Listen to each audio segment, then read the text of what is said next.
I ask you to settle where you are. Find a soft place to rest. A chair, a pillow, a blanket. Dim the lights, if you can. Let the room grow calm. The body begins to slow. The breath finds a gentler rhythm. I invite a small intention. No pressure, no long list.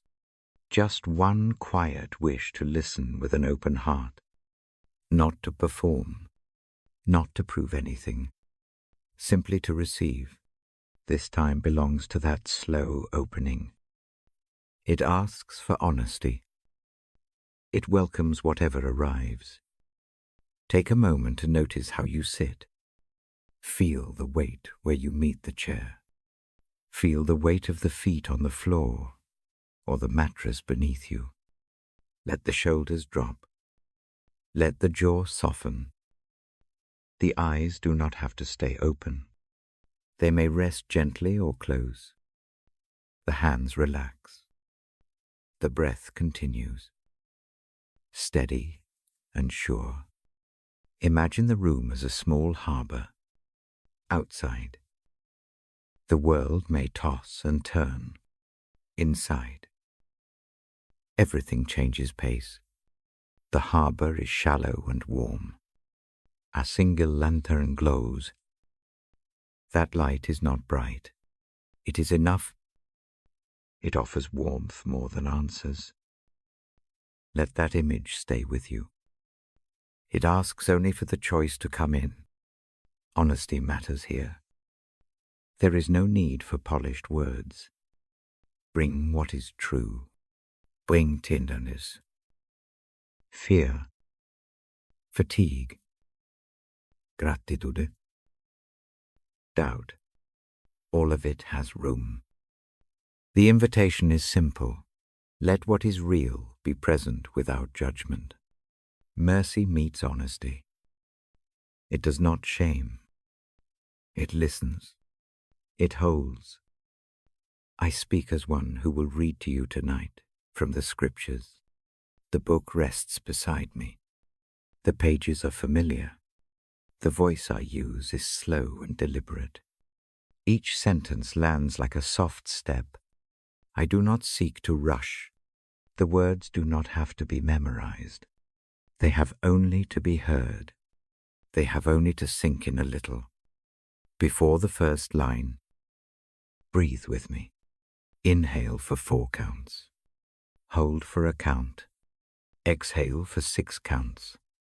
Feel the chest ease. Repeat twice more. Each cycle draws you deeper into the present. Each out-breath loosens the day's tightness. The air carries away a little more of the noise. Turn your attention inward. Scan the body from head to toe. Notice any stiffness, any areas holding tension. Do not push. Observe with curiosity. Name it if that helps. Neck tight. Shoulders heavy. Jaw clenched. Then release a little with the out-breath. Imagine those tight places melting like frost beneath gentle sunlight. No hurry. Just warmth. This hour asks for gentleness. The voice you use toward yourself should be kind.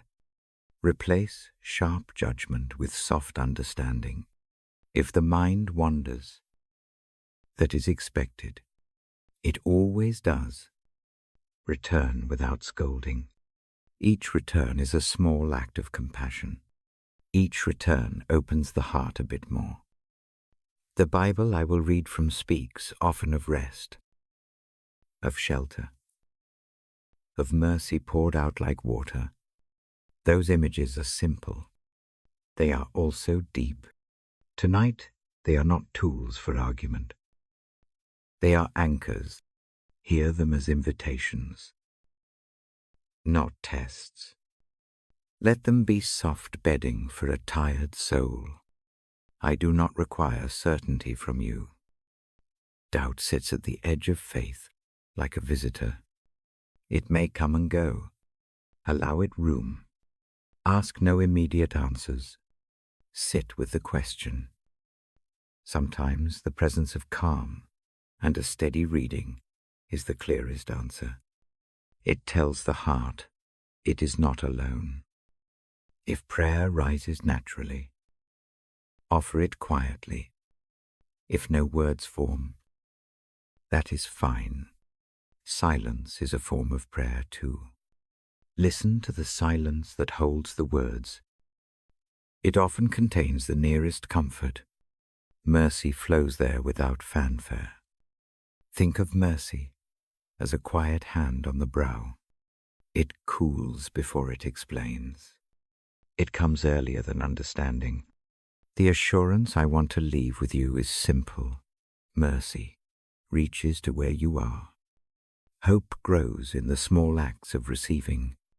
The Bible points again and again to a love that tends wounds. Tonight, that pattern is the ground under our feet. You may be carrying grief. You may be carrying joy. You may carry a plain, heavy weariness. Each load is welcome. None need be hidden to receive care. The aim is not to fix everything. The aim is to rest in a presence that sees and cares. As I read, picture a quiet room in an old house. A single candle burns. Outside, stars wheel slowly. The candle does not banish the dark. It simply keeps a circle of warmth. Let the circle include you. You do not have to move to enter. Allow the care to meet you where you are already. I will read slowly, and then I will pause. Those pauses are not empty. They are breathing spaces. In the pauses, notice how the words land. Let them settle into the chest, like little stones placed for balance. They do not need immediate meaning. Meaning often arrives in its own time. Like dawn. If sleep comes, that is a blessing. Rest is part of the healing that these last hours of the day offer. The reading remains respectful of the quiet night. It does not jolt or lecture. It holds a steady pace so the mind can drift and linger. Sometimes the heart resists opening. That resistance can feel protective. It tells of past hurts and careful defenses. There is no shame in that protection. Imagine extending your hand to the place of resistance and greeting it with curiosity. It may respond, ever so slowly, or it may remain a closed fist. Both outcomes are met with the same patient care. Grace often arrives in small shifts. A single softened breath, a brief memory of a kindness, a flicker of gratitude. These are not small to the soul. They are the quiet mechanics of healing. Notice them when they appear. Name them. Even in thought, they build a gentle bridge. I will avoid heavy words tonight. Complex doctrines and debates have their seasons. This is not one of them. The purpose here is rest, not argument. Hope and mercy are offered without conditions. The story of Christ I carry in my voice speaks of a presence that accompanies the weakest steps. It is not demanding. It is companionable. Let images help. Picture a shepherd folding a tired lamb. Picture a lamp set on a table beside a bed.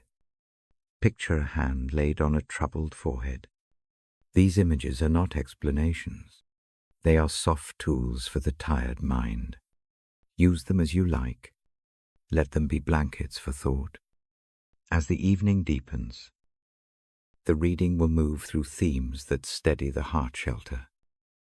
Rest, renewal, promise, compassionate presence. Each passage will be brief. Each will leave space to breathe. When the last line is read, there will be time to rest in silence. Sleep may come then, or adipur come. Either way, the night carries the care forward. If waking happens during the night, remember this harbor. The memory of this hour is a small refuge, revisited with a quiet breath.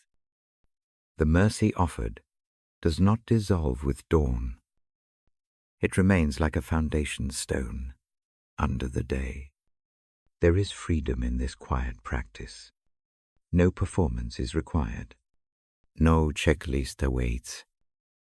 Bring the true smallness of your tiredness. Lay it down like a small cloth. Let the presence that I read of smooth the edges. This is a practice of receiving, plain and humble. Tonight, I read with that gentle rhythm. Each sentence is measured. Each word is light. The voice avoids strain. It leans into softness. It invites no answers, only attention. The scripture becomes a curved bench in a quiet garden. Sit there if you need. Rest if you can. When the first passage begins, the reading will not attempt to be exhaustive. It will aim to be enough to offer warmth, enough to steady the breath, enough to remind the heart that mercy and hope are not distant concepts. They come close, like a friend who brings a warm cup on a cold night. Now, take one more breath with intention. Gather whatever you will bring to the hour. No need to arrange it perfectly. Place it gently in your hands and set it by your side. Trust that what is needed will meet you here. When you are ready, I will open the Bible and read the first passage. The page turns quietly. The voice begins. The room listens. The night leans in. Before I begin, a small, gentle request. If this hour brings quiet to your night, consider subscribing. A comment helps me know you are here. Share this time with someone who needs a calm place. These small acts widen the harbor we make together. Now, we move into the heart of tonight. We sit with burdens. Each life carries them. Some are loud. Some live in the hush. Some show as pain. Some hide as a heavy silence. I name them out of care, not to fix. The aim is to notice. Feel where weight gathers right now. Maybe it nests at the base of the neck. Maybe it presses behind the ribs. Maybe it rests in the mind, replaying scenes. Maybe it is a quiet ache in the bones. Notice without force. Acknowledge without needing a solution. Burdens come in many shapes. A lost job feels like an empty cupboard. A broken relationship is a window with a cold draft. Grief is a long, slow storm. Fear can sit like a stone in the stomach. Worry pulls the shoulders forward. Regret clutches the throat. Joy may be present too. But tonight, the heavy things ask for attention. I do not hurry you through these things. The body and the heart know their own rhythm. Give permission to feel what is present. Breathe into the heavy places. Allow a soft awareness to move through them. The breath is a small servant. It carries what is tight, if we let it. Imagine carrying a backpack. It is old and familiar. Some days it holds only a few books. Other days it is full of stones. The straps cut into the shoulders. The weight changes how you move. Now imagine you can open the pack. One by one, a stone comes out. You hold it. Look at it. Set it on a small table. The table does not judge. It simply takes what is offered. You might want to place all stones down. You might hold one and keep the rest. Either way is acceptable. The act of setting one thing down is a small, important practice. It tells the body that not everything must be borne at once. It allows the shoulders to relax a degree. That degree matters. I speak as someone who reads scripture to you in the night. That book has many lines that meet the tired, the worried, the broken. Tonight, I choose passages that speak of rest and shelter. I choose images of hands that tend, of water that refreshes, and of a presence that stays close. These are not lectures. They are invitations.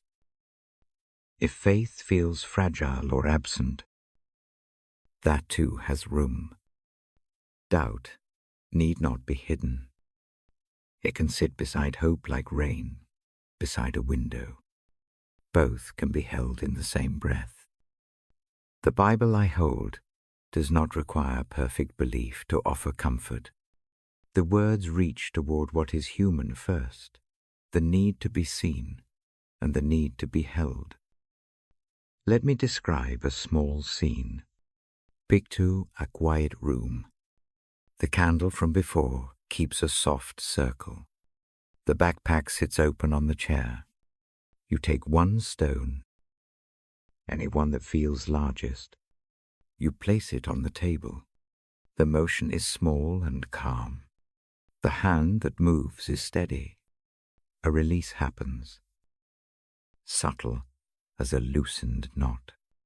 The shoulders ease. The breath finds a little more room. This room is not empty now. Mercy sits near the table. Mercy is not a loud proclamation. It is a cool touch on a hot forehead. It is a blanket folded across cold knees. Mercy asks nothing in return. It arrives because the world is tender enough to give it. I will read words that point to this tenderness. The words will sound like an old friend at the bedside. You may prefer a quiet prayer. Speak one under your breath. It can be few words. It can be only a sound, if speech feels impossible. Breathe a simple thought, help. Stay. Mend. Hold. The sound is not important. The direction matters. Point the heart toward that still presence and let it receive what you offer. If anger is part of the burden, let it have space. Anger has a voice for a reason. It guards what was heard. Bring it into the light. Speak it quietly. Do not feed it or fight it. Treat it like a bruised limb that needs attention. The presence I read of cares for anger without being overwhelmed by it. For those who carry shame, I speak softly. Shame wants to hide. It pulls the chest inward. Shine a gentle light on it. Tell it nothing dramatic. Say simply, I was hurt. I was tired. I made a hard choice. The story does not end in shame. Stories shift when mercy shows up. Hope can feel thin tonight. That is okay. Hope sometimes begins like a hairline crack where light enters. It does not always look like certainty. It often looks like a willingness to sit with what is raw. Hope keeps company with waiting. It learns to breathe with the hurt instead of pretending it is not there. I will name Christ as companion. I do so simply and without argument. The picture I hold is of a presence who draws near to the weak. and stayed by the wounded. The presence does not demand performance. It leans in. It listens. There is comfort in being accompanied without a need to explain everything. After I read, there will be pauses. Use these pauses to stay with what you brought. If a memory surfaces, do not be startled. A memory is a guest. Offer it a seat. Let it speak if it wants. Then breathe and return to the center of the room and the table with the stones. If sleep begins to arrive, give thanks softly. Sleep is not abandonment. It is respite. Let the words sink as you drift. The last thing I want is for the reading to create pressure. If eyelids fall, that is a good outcome. The night will keep the care of this hour. If waking comes later with unrest, recall the small scene. Remember the table. Remember the one stone set down. That memory is a path back to calm. It is a quick shelter in a sudden storm. You may revisit it with 2 breaths or with a soft hand over the heart. The harbor remains. I will not offer long theological treats. I want no heavy doctrine to crowd the room. The promise I read is practical and tender. It speaks to the body and the nerves as much as to the mind.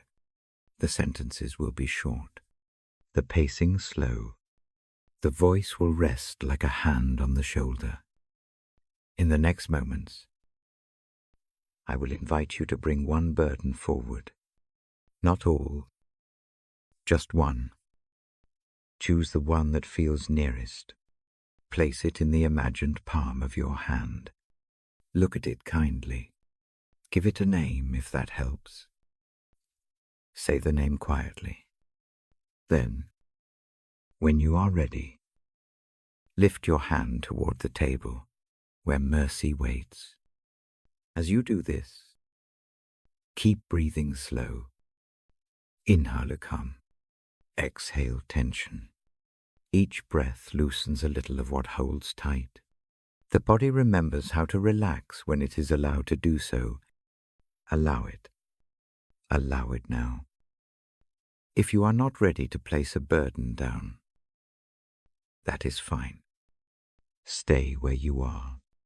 The harbor includes waiting. The invitation stretches out without pressure. Mercy reaches toward you anyway. Even in the delay, I will now prepare the first passage. I choose it for its simplicity.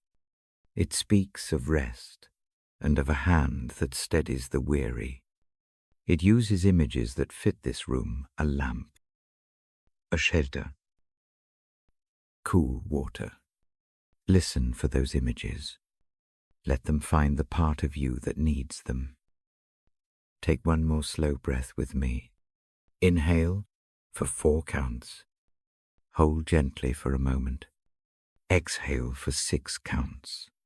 Feel the chest soften. Let the shoulders release another fraction. Rest your hands. Settle your face. When you are ready, open your hands and place the imagined stone on the table. Let your shoulders drop a little more. Lean into the candle light of this room. The book opens. The voice begins. The night listens. I settle my voice into a smaller space. The room listens. The breath slows. I hold the book lightly and feel the weight of these pages like a familiar palm. Tonight I choose to bring an invitation forward. It is simple. It is an open hand. It reaches toward the tired and the burdened. The invitation is not a demand. It does not require a polished story. It calls those who are worn, those whose shoulders carry too many things, those whose steps drag from long days. The words promise rest, To anyone who comes with that weariness, they are not hush words that hide pain. They are arrival words. They say, bring what is heavy. Come near. Place it down. I picture a dusty road at dusk. A traveller walks with a sack. The path has been long. The sack has stones in it, some known, some hiding sharp edges. The traveller is not instructed to perform before resting. No list appears at the roadside. Instead, a quiet place waits a low bench beneath a tree. Water in a cup on a little table. A cloth to cover tired feet. The traveller is invited simply to sit. This is the shape of the invitation I read to you now. Rest here is not the kind attached to success or to finishing tasks. It is not the reward for achievement. It is the right of the weary. It arrives before repair is complete. It does not require explanations. It receives what is present and allows healing to begin in small, steady ways. I ask the mind to soften around the idea of coming as you are. There is no need to rehearse better answers. No requirement to tidy the heart first. Bring the sharpest memory. Bring the small, cold ache. Bring anger and silence. Each may be set down on the little table. The act of setting is itself a kind of prayer. Presence is the central promise here. The invitation carries with it the assurance of company. It is not a call to go alone. Rather, it says there will be someone beside the bench who sits with what is placed down. Imagine a hand that steadies rather than seizes. Imagine a lamp that stays lit. Not to illuminate every corner, but to keep a small ring of warmth. That presence does not demand performance. It watches. It tends. It rests with you. Sometimes rest comes as a breath that lengthens the ribs. Sometimes it is a night in which the body finds easier angles. Sometimes it is a moment of peace that comes after the first stone is laid on the table. None of these has to be grand. They are small mercies that gather over time. Think of rest as a slow tide. It does not erase the shoreline overnight. It changes the shape of the sand, the pattern of shells, the posture of the rocks. The shore becomes softer in its own time. The invitation also meets resistance. Pride can appear as a stubborn refusal. The mind says, I must finish more. Hold on longer. Prove that I can. Fear can tell a different story if I set this down. It might be taken. That fear deserves a gentle hearing. It is not to be shamed. Place a palm on the fear, like one would a frightened animal. Let it sense the cadence of calm around it.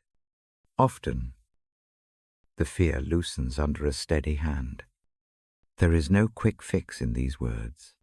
They are not an eraser for memory. They are more like a poultice. It soothes and opens the place for healing.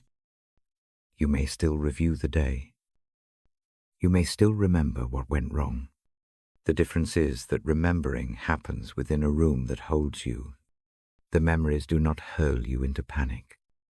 They are seen, and then they are tended. I ask that one burden come into view now, not the whole sack. Not every stone at once. Choose one that feels nearest. Name it softly, if naming helps. If naming is hard, hold the weight in the hand of the imagination and feel its edges. Breathe toward it. The breath is a small, faithful partner. Let it move gently through muscle and bone. Allow the sight of the burden to be without alarm. It is present. It can be offered. Offer that burden to the presence I describe. Imagine placing it on the table. The motion is simple and slow. It is not dramatic. It is not shamed or celebrated. It is noticed, acknowledged, and received. In that receiving there is relief. The shoulders lower a fraction. The jaw unclenches ever so slightly. The chest finds a few more inches to make room. I do not promise the burden will vanish. It may remain on the table for a while. That is acceptable. The presence stays. Care follows. A cool cloth meets a fevered brow. A quiet voice accompanies a trembling thought. There is a steadying that happens in the company of someone who will not leave. That steadiness is itself a kind of rest. When sleep comes as part of this rest, it is legitimate and holy in an ordinary way. Sleep is a mouthful of mercy. It is not a sign of failure. It is the body's wise act of repair. If rest arrives without sleep, that too is a mercy. A gidderchard, a softened neck. The ability to hold one more conversation. These are small signs of the invitation being answered. This invitation is spoken through the life I hold in my voice. The companion offered is gentle and patient. The shape of the companionship is not harsh. It does not say, "Be perfect." It says, "Come, and I will help you carry what you cannot bear alone." Imagine a partner who takes some of the stones, not because the other is weak, but because compassion knows how to share weight. Mercy is the quiet language of that companionship. It does not lecture. It attends. Mercy reaches the places where explanations fall short. It is a cool hand on a hot worry. It is a watchful lamp through a sleepless hour. It does not solve every problem, but it steadies the one who is worn. If distrust edges the heart, if the offer sounds too easy, hold that distrust gently. Ask it questions. Let it sit beside the hope. Both can remain in the same room. The presence that invites is big enough for both. The night is wide, and it holds many feelings without choosing between them. Practical ways to accept this invitation can be small and immediate. One slow breath, one careful naming of the nearest burden, one soft hand on the chest, one imagined motion of placing the stone down. These are not magic. They are tiny shifts that tell the nervous system it is safe to ease. Repeat them as needed. Repetition builds a quiet habit of returning. I know the request to come sounds simple, perhaps even too simple for the scale of some sorrows. The simplicity is intentional. Large griefs do not need complex measures to be welcomed into rest. They need a steady seat and a companion who remains. They need permission to unfold slowly without pressure. The invitation gives that permission. There are nights when the weight is not only personal. Sometimes sorrow is shared. Sometimes the whole world seems bruised. In such hours, the invitation still reaches. It folds the shared ache into its care. The bench under the tree is large enough for more than one. The lamp spreads its light over many faces. You are not alone in what you feel. If a wish rises to ask for more concrete help, say it quietly. Speak it as a small request, a night of less fear, a morning of clearer thoughts. a hand to hold through a hospital corridor. The presence listens. It does not promise an instant fix. It does promise steadiness and support in the attempts to heal. As I keep my voice low and measured, picture the bench and the table again. The candle burns longer now. The water glints in the cup. The burden you brought sits on the table without shame. The presence sits on the other side, not towering but near. It watches the breath. It waits. This is an evening practice more than a one-time event. The invitation will be repeated. The table remains in place. The lamp will be lit on other nights too. If sleep does not come tonight, the habit of turning toward rest is the important work. It teaches the body and the heart how to find the bench, how to set a stone down, how to let the presence be enough. Before I move into the next short passage, take another small breath with me. Inhale slowly. Hold just a moment. Let the exhale release a fraction more of the day's tightness. Place the imagined hand on the table and pat the stone gently. Say nothing aloud. Rest in the calm that the invitation opens. When you are ready, I will read a brief piece that echoes this open hand. It will be slow and soft. It will speak less of answers and more of company. The voice will be steady. The room will listen. The night will receive what we offer. For now, remain where you are. Let the assurance of presence be near. Let rest begin. Quiet and deliberate, like the first wave folding over a shore. I settle into the quieter part of the hour. The candle keeps its small ring of light. The book rests in my lap. Tonight I tell a simple story. It is a family story. It moves slowly. It asks for patience.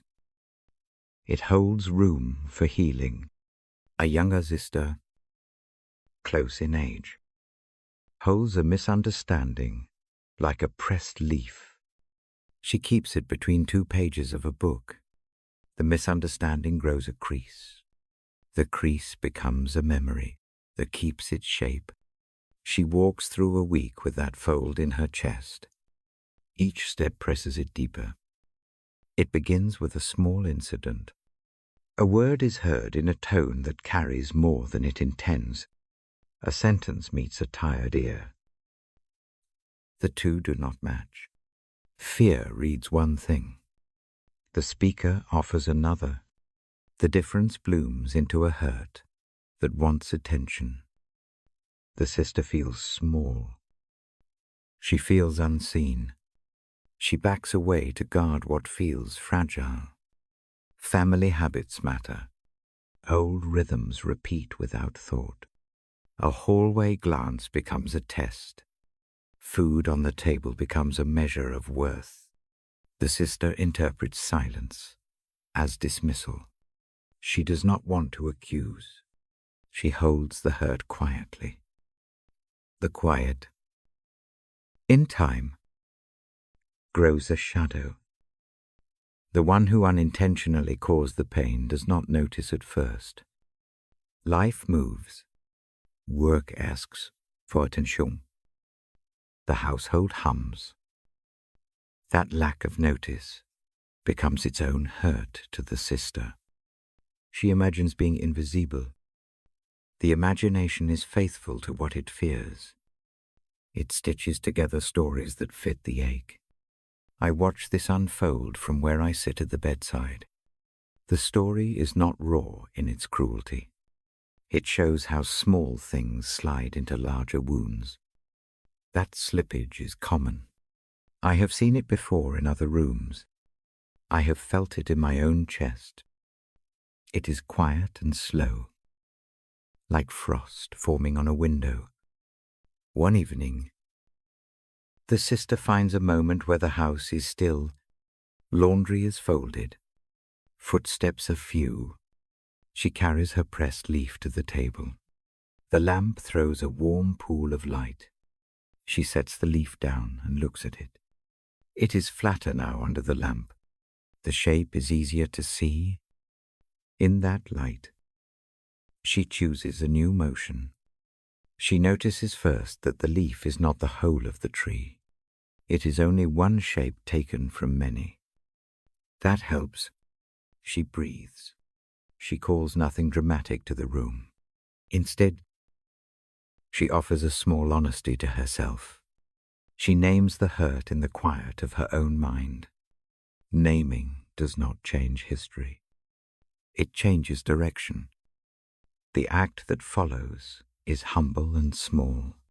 She chooses to go near the person who had been thought to have caused the pain, not to demand or to prove right, not to unroll blame.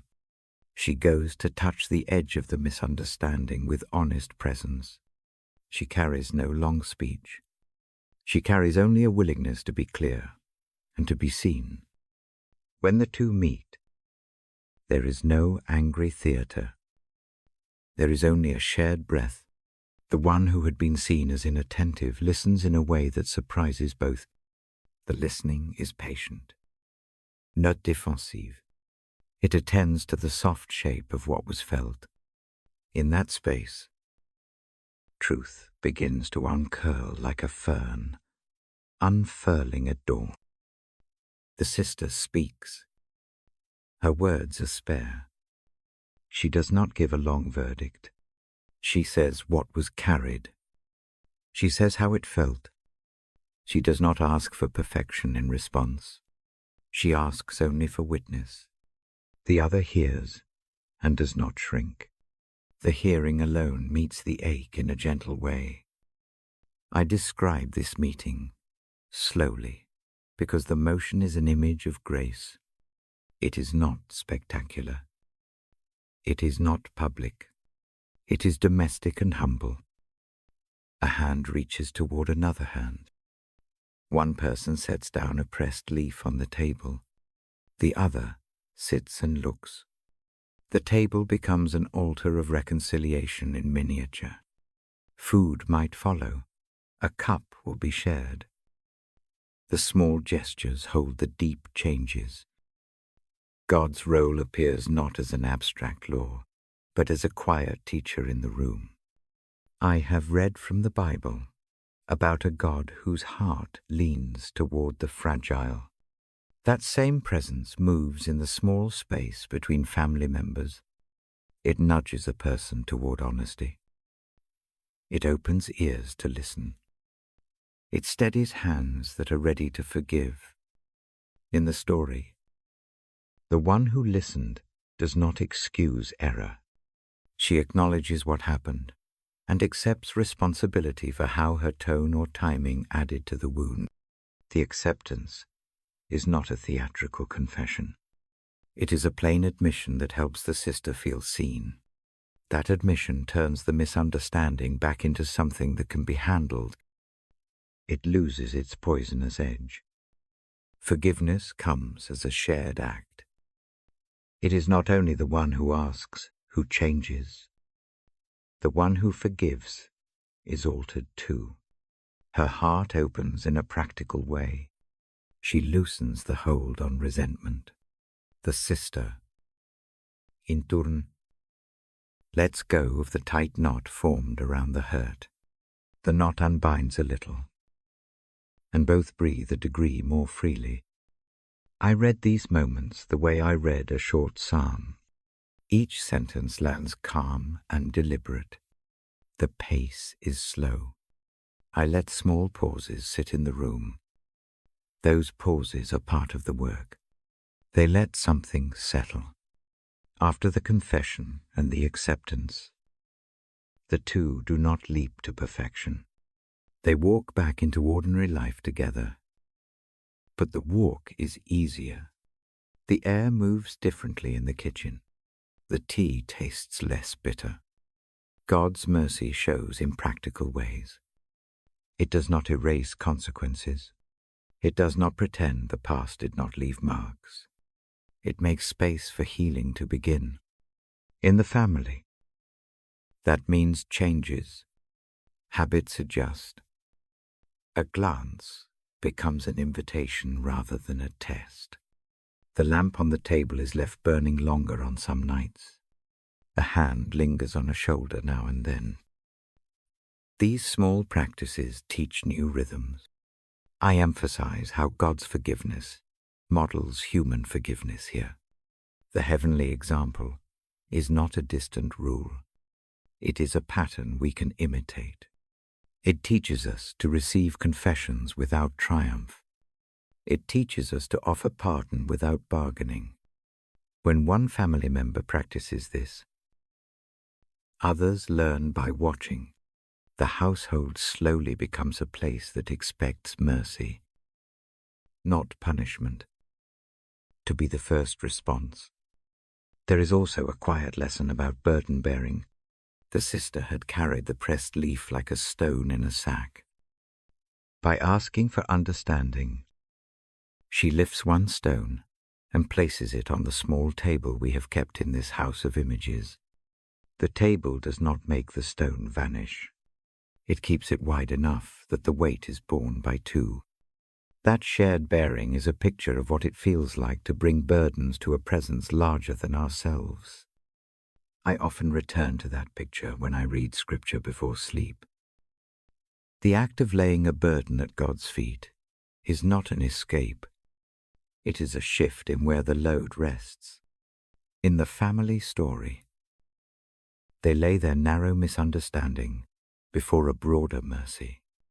The mercy enters and loosens the knot.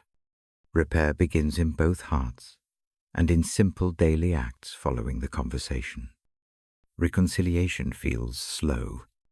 It is not a single night. It is repeated gestures. The sister may still, at times, feel the old crease in her chest. She may return to the table in the weeks ahead and place down a new worry. The family accepts this pattern. They keep the lamp burning. They continue to listen. The endurance of patience becomes the real medicine. I speak softly about the limits of forgiveness without minimizing pain. There are moments when hurt is deep and cannot be flattened quickly. Forgiveness does not require immediate forgetting. It does not demand a premature trust that would put someone at risk. The family story shows a wise forgiveness. It is careful. It is steady. It bows to recovery time and to practical boundaries when needed. God's presence also teaches humility. The one who caused the hurt learns to notice the texture of another's fear. She becomes more attentive in ways that are small and consistent. The sister learns that asking for clarity is healthy. The household learns to prefer curiosity over assumption. Humility and curiosity together help the family avoid new fissures. I narrate this in a tone designed to soothe. Short sentences help the mind quiet. The images of lamps and tables and leaves do not demand analysis. They invite the listener to imagine a domestic peace. The story aims to show that a single evening of honesty can initiate a longer season of healing. It reassures that small motions matter. At the close of the story, I fold the image into the larger practice of bringing burdens to the bedside of faith. The sister's act of bringing the pressed leaf to the table mirrors the gesture of laying stuff at the feet of God. Both acts are about humility and choice. Both are about trusting that the weight can be shared. Both require courage to be seen. Before I close the book, I offer a soft invitation. If you carry a pressed leaf, consider placing it on the table in your imagination. Let it rest under the warm lamp. Name it quietly if that helps. Ask for the grace to be gentle with yourself and with the other person. Ask for the courage to speak with clarity, if you need to. Ask for ears to listen when the other speaks. Then breathe. Let the exhale be a small release. Imagine a presence in the room that leans in without hurry. Let that presence be a companion for the night. It does not erase all confusion. It steadies the heart enough to sleep. It remembers the sister at her table, and it remembers you where you are. The story closes not with perfection, but with a hand held in the dark. The house settles. The lamp winks down to a smaller glow. I close the book softly. The candle keeps a little circle of warmth. Rest arrives as a gentle friend. Now, if sleep comes, allow it. If wakefulness remains, hold this image near. Lay your own small leaf on the table. Keep a light for it. Let mercy do its quiet work. I will read again tomorrow night. And the lamp will still be on. For tonight, breathe slowly. The work of forgiving and of being forgiven unfolds in small, steady steps. Let the first step be rest. I sit with the lamp low and the book open on my knee. The room listens. My voice moves slowly. I bring a phrase from Colossians into this night. I do not recite the text word for word. I hold its meaning gently. The command is simple. Forgive one another as God forgave you. I say it like a small bell. It rings soft. It asks for a response that is humble and real. This command is not a demand of perfection. It is an invitation to the weary. It appears as a quiet ordering of the heart. Forgiveness here is not a performance. It is a repair. It is a practice. The tone is gentle. The soul is invited to let go of a tightness that keeps breathing shallow. I imagine the table where we place our stones, the stone we carried, pushed into the ribs. The stone-made posture narrow. When forgiveness enters the room, it asks for the stone to be handed over, not to erase the memory of being hurt, not to pretend the cut never happened, just to change where it rests. Let it sit on the table instead of in the sack on the back. Forgiveness begins with a quiet motion, one small step, a naming of what ache is, a breath that does not clutch. The act can be as brief as laying a leaf between pages to flatten it. It will not make the leaf new again. It will help it lie easier. Over time, more leaves may be smoothed. The habit matters more than the speed. I hold the idea that God forgave. That forgiveness is not a tally in the sky. It is a welcome by the bedside. It is a hand that stays when the night makes the heart small. To forgive one another as God forgave is to let that same steady kindness shape how we answer pain. The command asks for imitation. Not imitation as duty, but imitation as healing. This does not mean ignoring harm. It does not mean exposing oneself to needless hurt. Forgiveness can live with caution. Boundaries can be practical and gentle. To forgive is not to trust blindly. It is to release a corrosive loyalty to bitterness. It is to stop feeding anger like a flame. It is to allow the body to rest into a safer posture. Imagine a harbor again. The sky is wide. Boats bicker in the wind sometimes. They scrape and then settle. One boat holds a sailor who has been cut by a rope. The wound is real. The harbor does not pretend it is not. Helpers come with cloth. They do not erase the scar. They wash it and bind it with care. The sailor breathes easier. The harbor remains full of weather. The healing proceeds within the reality, not outside of it. Forgiveness produces peace because it shifts where energy goes. Grief and anger can replay scenes at night. The mind becomes a small theater showing the same hurt. When forgiveness happens, the projector dims a little.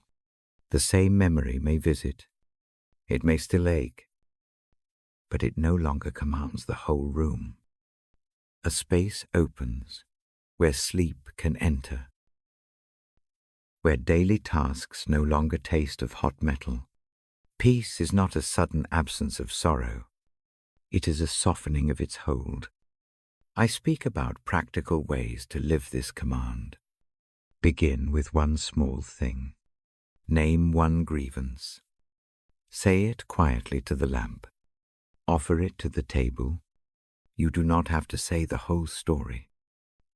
You do not have to justify every feeling. Just lay down one heavy thing. Let the gesture be plain. If a direct word to another is possible, keep it short and honest. If not, keep the motion internal and steady. Forgiveness can be practiced in private. It can be practiced on a pillow. It is a discipline, like learning a tune by humming it each day. The body remembers the cadence of letting go when it is repeated. When forgiveness happens between people, a shared peace grows. 2 breaths find rhythm. Conversation becomes less like a battle and more like a shared walk. The family I told about earlier did not resolve everything in one night. They changed a habit. Small gestures accumulated. A hand lingered on a shoulder. The lamp stayed lit a little longer. Those are the ordinary channels through which peace moves. I bring a caution. Sometimes forgiveness provokes fear. Fear asks, what if I forgive and harm repeats? The concern is valid. Forgiveness and wisdom can hold hands. One forgives to release corrosive bitterness. One also watches for patterns of hurt that should not be repeated. Safe distance or practical changes can protect while the heart learns a new stance. There is no rush to total trust. Trust rebuilds slowly. Grace is the quiet helper in this work. Grace does not shout. It arrives like rain after drought. It moistens sharp edges. It does not demand immediate repair. It simply keeps attendance long enough for things to change. The command to forgive points to grace as model. When one practices forgiveness, it models for others a different way of being, with pain. I ask listeners to notice how the body responds to forgiveness. Does the jaw unclench? Do shoulders drop? Does breath lengthen? These small signs are proof of peace at work. The nervous system does not have to be convinced by logic. It responds to gestures. Lay down a burden tonight and watch for those subtle shifts. Let them be small confirmations that a different path is possible. Forgiveness can also be inward. We often carry sharp judgments about ourselves. The command applies inwardly as well. Forgive the self for what was done in a weaker hour. Forgive the self for what was missed. This inner forgiveness opens the way for external mercy. A heart that practices leniency towards itself can more easily offer the same toward others. There is a delicate point here. Forgiving does not always mean reconciliation in full. Reconciliation is restoration of relationship. It can be part of forgiveness but is not identical to it. Forgiveness is a freeing act. Reconciliation is a rebuilding act. Both need time.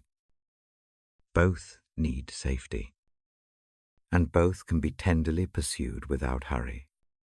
I like to imagine forgiveness as a kind of folding down. A map is folded along a new crease. The map stays useful.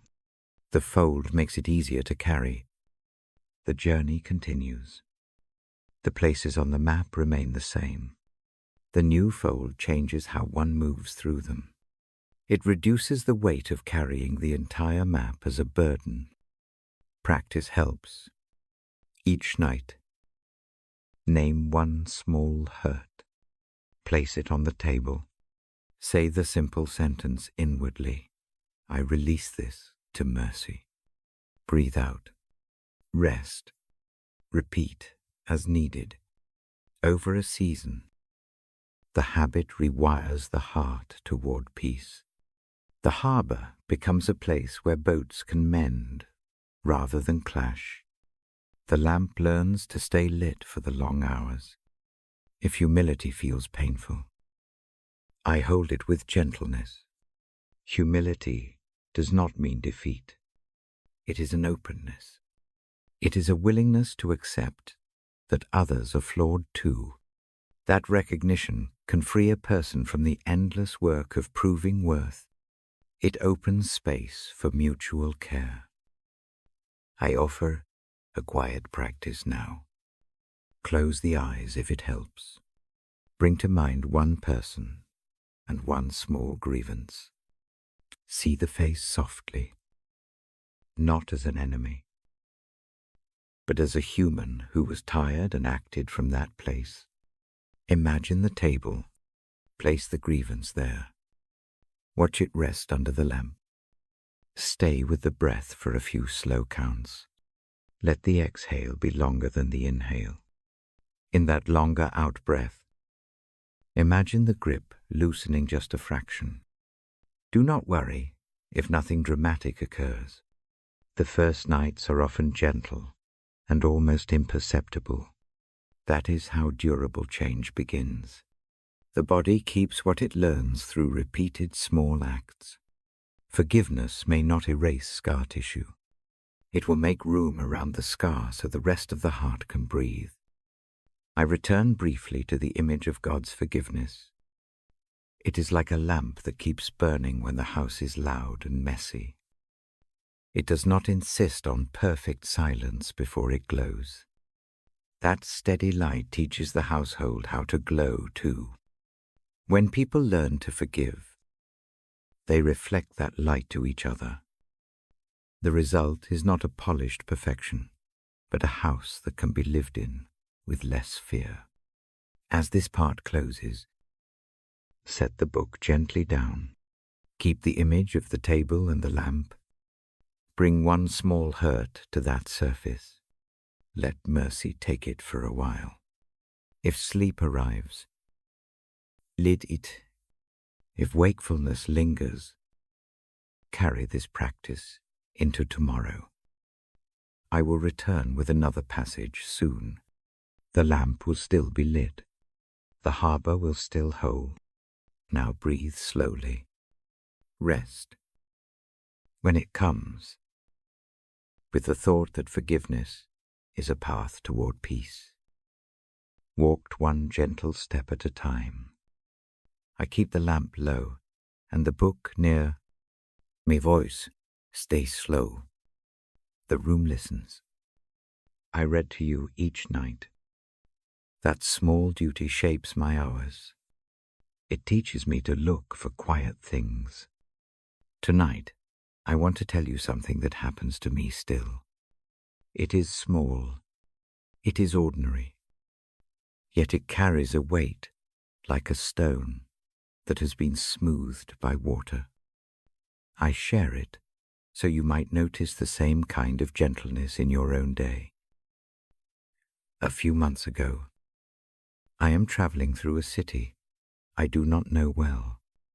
The day has been long. Meetings run late. The feet are tender, and the mind feels thin. I carry the kind of tired that wraps around the bones.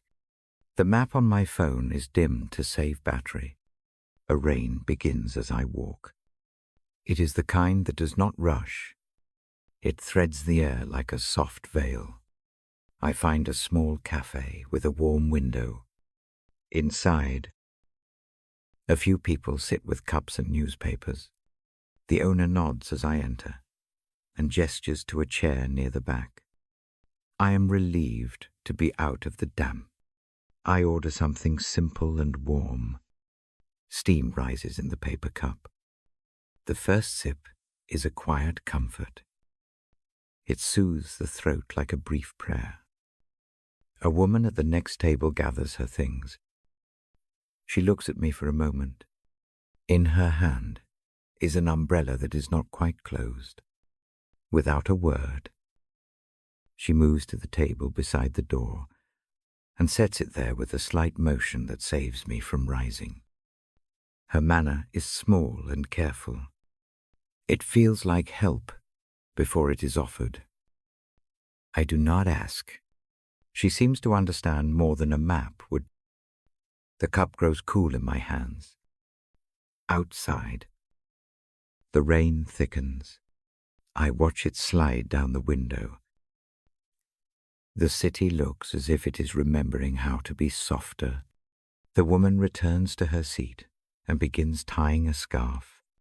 Before she stands, she reaches over and nudges a napkin toward me. The gesture is quiet. I accept. I do not make a fuss.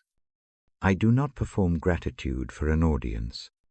The exchange is private and ordinary and perfect in that way.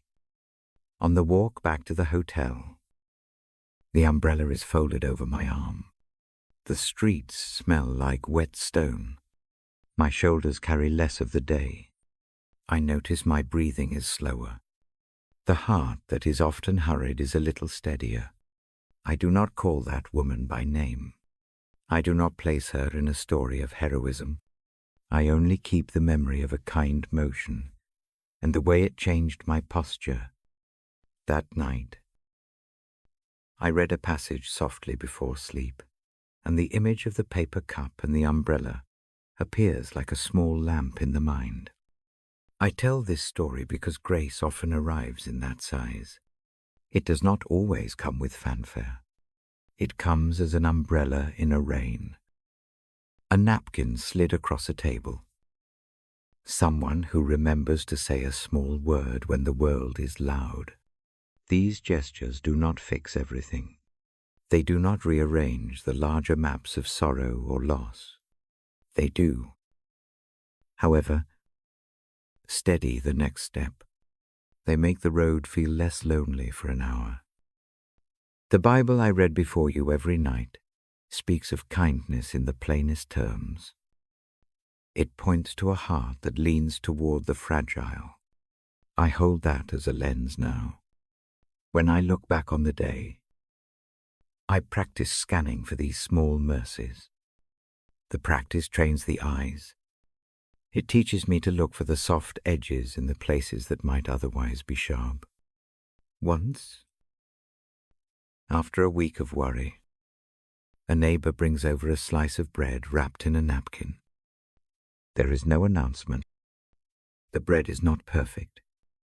It is warm. I sit at the kitchen table, and the room grows calmer. The act tells me someone notices. That notice changes the temperature of my worry. It is a small kindness that feels like prayer. It does not need explanation. It simply arrives. Another time, a clerk at the station realizes I have 2 tickets and 1 phone with a low battery. He folds a paper map and slides it across the counter. He points at a subtle route that saves me 2 blocks of walking. His face is not dramatic. The motion is efficient and kind. I carry that saved energy all afternoon. It feels like grace, because it is unexpected and practical. Grace often looks like practicality. Grace can be surprising from our own hands as well. I remember a morning I do not want to repeat.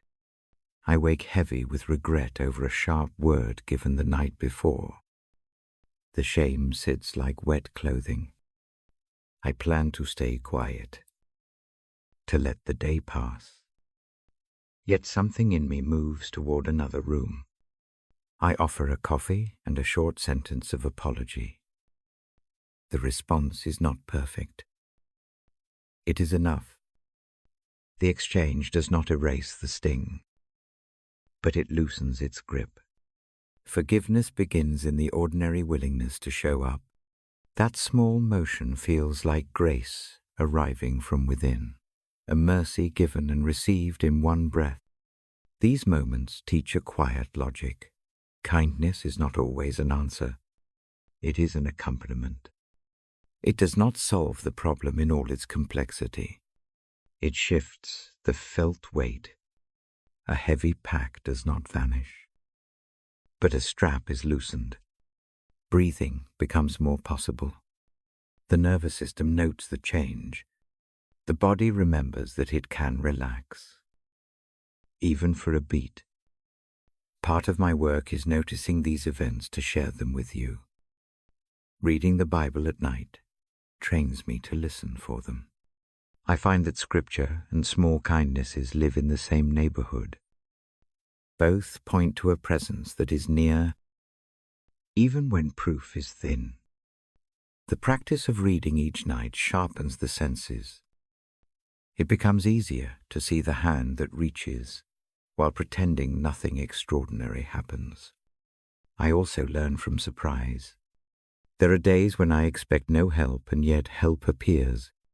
That surprise is a lesson in trust. It says goodness can come from unlikely places. The city stranger with an umbrella, the neighbor with warm bread, the clerk who folds a map. These are the ordinary saints who teach that mercy does not demand ceremony. When I notice grace, I do two small things. I name it inwardly. I hold it in mind like a pebble placed in a pocket. The name does not need to be loud. It can be one word, whispered mercy. Light. Rest. Naming keeps the event from being swallowed by busyness. The second thing is to pass it on, if I can. A returned favor need not be equal. Often, it is simply a readiness to be kind to the next person who looks tired. This pattern changes how prayer grows in me. Prayer becomes less of a list and more of a memory. I bring to the bedside not only the large concerns, but the small mercies. I thank for the umbrella. I remember the napkin. I offer the warm bread back into the world in the form of an intention to act similarly when a chance comes. These small prayers do not require eloquence. They do not need theological proof. They form a quiet loop of noticing, naming, and offering. Grace in everyday moments also instructs patience. The saving gestures rarely come on schedule. Sometimes days pass with no sign at all. The practice then is to keep the heart open enough to see when the next small mercy arrives. The openness itself becomes a kind of worship. It waits without demand. It trusts that presence is moving even when movement is not obvious. I encourage you tonight to try a small practice. Think back. Over the past 24 hours, look for one small kindness that unexpectedly steadied you. It might be a compliment given without effort. It might be a stranger who smiled at the right time. It might be the soft touch of a pet, or the way the rain smelled on the pavement. Hold that memory for a breath. Name it inwardly. Offer a small thank you in your own words or in silence, if no clear kindness comes to mind. Do not worry. Be patient. The quiet practice is to sit with a readiness to notice. The readiness is itself a prayer. It trains the senses to recognize the next small mercy when it arrives. As I close this part of the night, I place the memory of the umbrella beside the lamp in my mind. The light is not bright. It is enough. I set down the book gently. If you sleep, let the warmth of these small stories tuck around you. If you remain awake, carry the pebble of one kindness in your pocket and turn it over in thought. Let it remind you that you are not alone. Tomorrow, I will open the book again. The lamp will still be on. The practice continues. In the meantime, breathe slowly. Find one ordinary grace to hold for the night. Let it steady the heart and soften the shoulders. Rest in the assurance that a kind hand moves often through ordinary days. For now, let that simple presence be enough. I turn the page slowly. The lamp throws a small pool of light. My voice leans soft. Tonight I bring one line from Ephesians into the quiet. I do not recite words like a strict teacher. I hold the thought like a warm cup. The thought is simple. Grace is a gift. It comes without being earned. It arrives not because of long lists or hard proof. It asks only for faith, not effort to earn it, but a trusting hand to accept it. I say this in the same low tone I use for the other images we keep in the room. The idea fits the table, and the lamp, it fits the small harbor we imagine. I ask you to picture a wrapped parcel by the bench. It is not heavy with expectations. The paper is plain. Haribon lit loose. Nobody stands over the parcel asking for reasons. The gift sits ready. The motion needed is only to reach out and take it. That reaching is what faith can look like in a body. It is a simple movement. A hand opens. The shoulders soften a bit. Faith is not a performance. It is not a list of tasks done well, or a set of proofs. It is a small, steady willingness to receive. Think of a child who accepts a quiet blessing without trying to pay it back. The child's hands are empty and open. That is the posture this scripture invites. It is familiar and odd, all at once. Our minds want to earn and to tally. Grace refuses that ledger. It gives anyway. Grace changes how the body carries the day. Imagine the backpack you have used as image before. The stones do not vanish by pretending they are not there. When a gift is accepted, the pack sits lighter on the back. One stone goes onto the table and stays there a while. The weight redistributes. The shoulders can loosen in a small but meaningful way. The breath lengthens. That breathing is a proof of mercy. Simple and physical. I read to you not to solve every question. Rather, I offer a calm place to try on a truth. The truth can be tested simply. Breathe in slowly. Hold for a beat. Breathe out and imagine a hand placing a stone on the table. Feel the ribs slightly expand. Let the chest accept that a gift is present. No effort needed to purchase it, only a slight move to receive.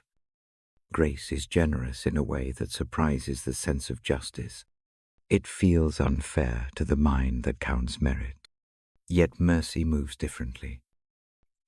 It leans toward the damaged. It does not wait for spotless records. Instead, it reaches first. That reaching is not an accusation of weakness. It is an invitation into rest. Let the idea rest in the room like the lamp's glow.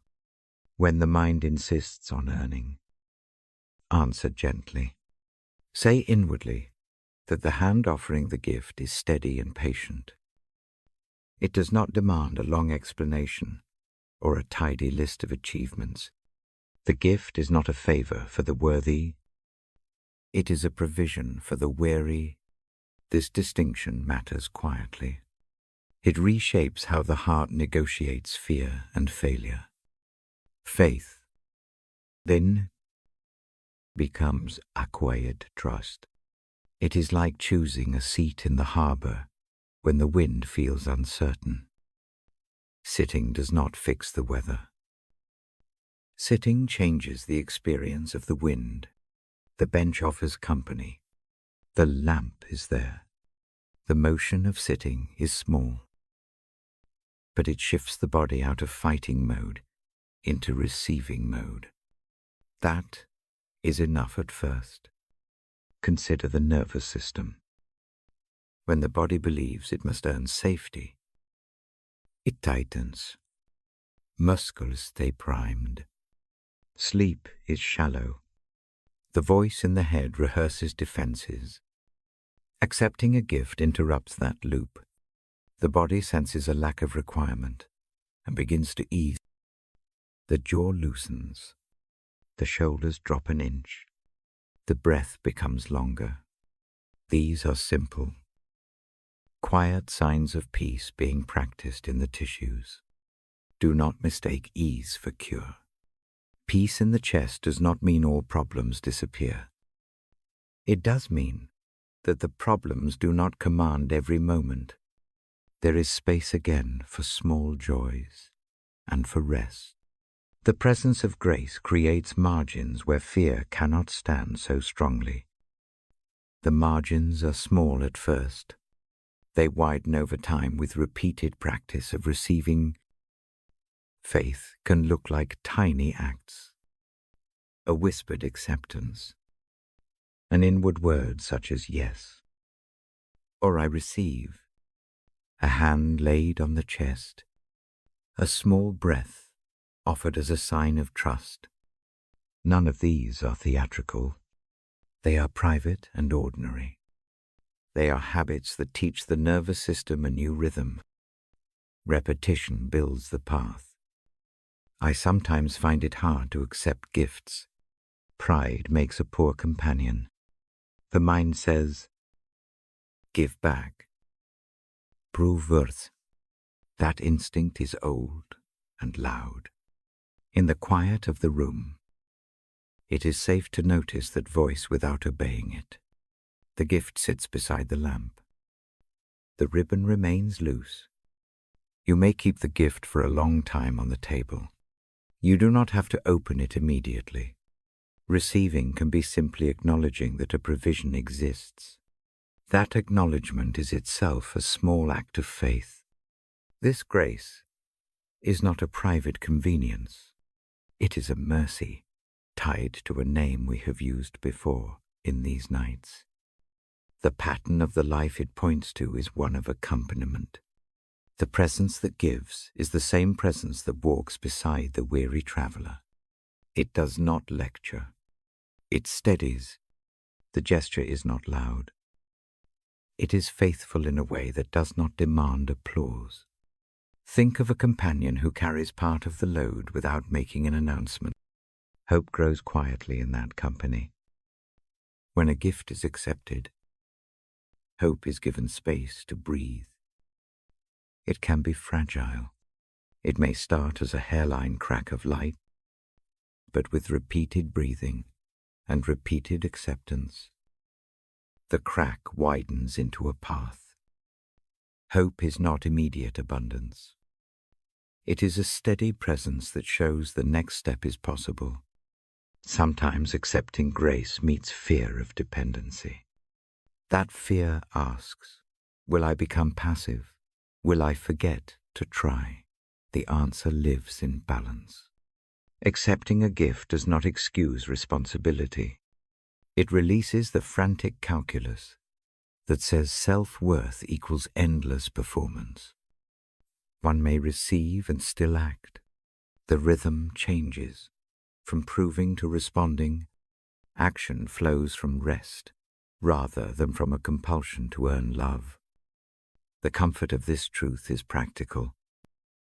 It makes room for repair. When people believe they must earn welcome, they hide wounds. Healing slows. When the gift is accepted, honesty becomes safer.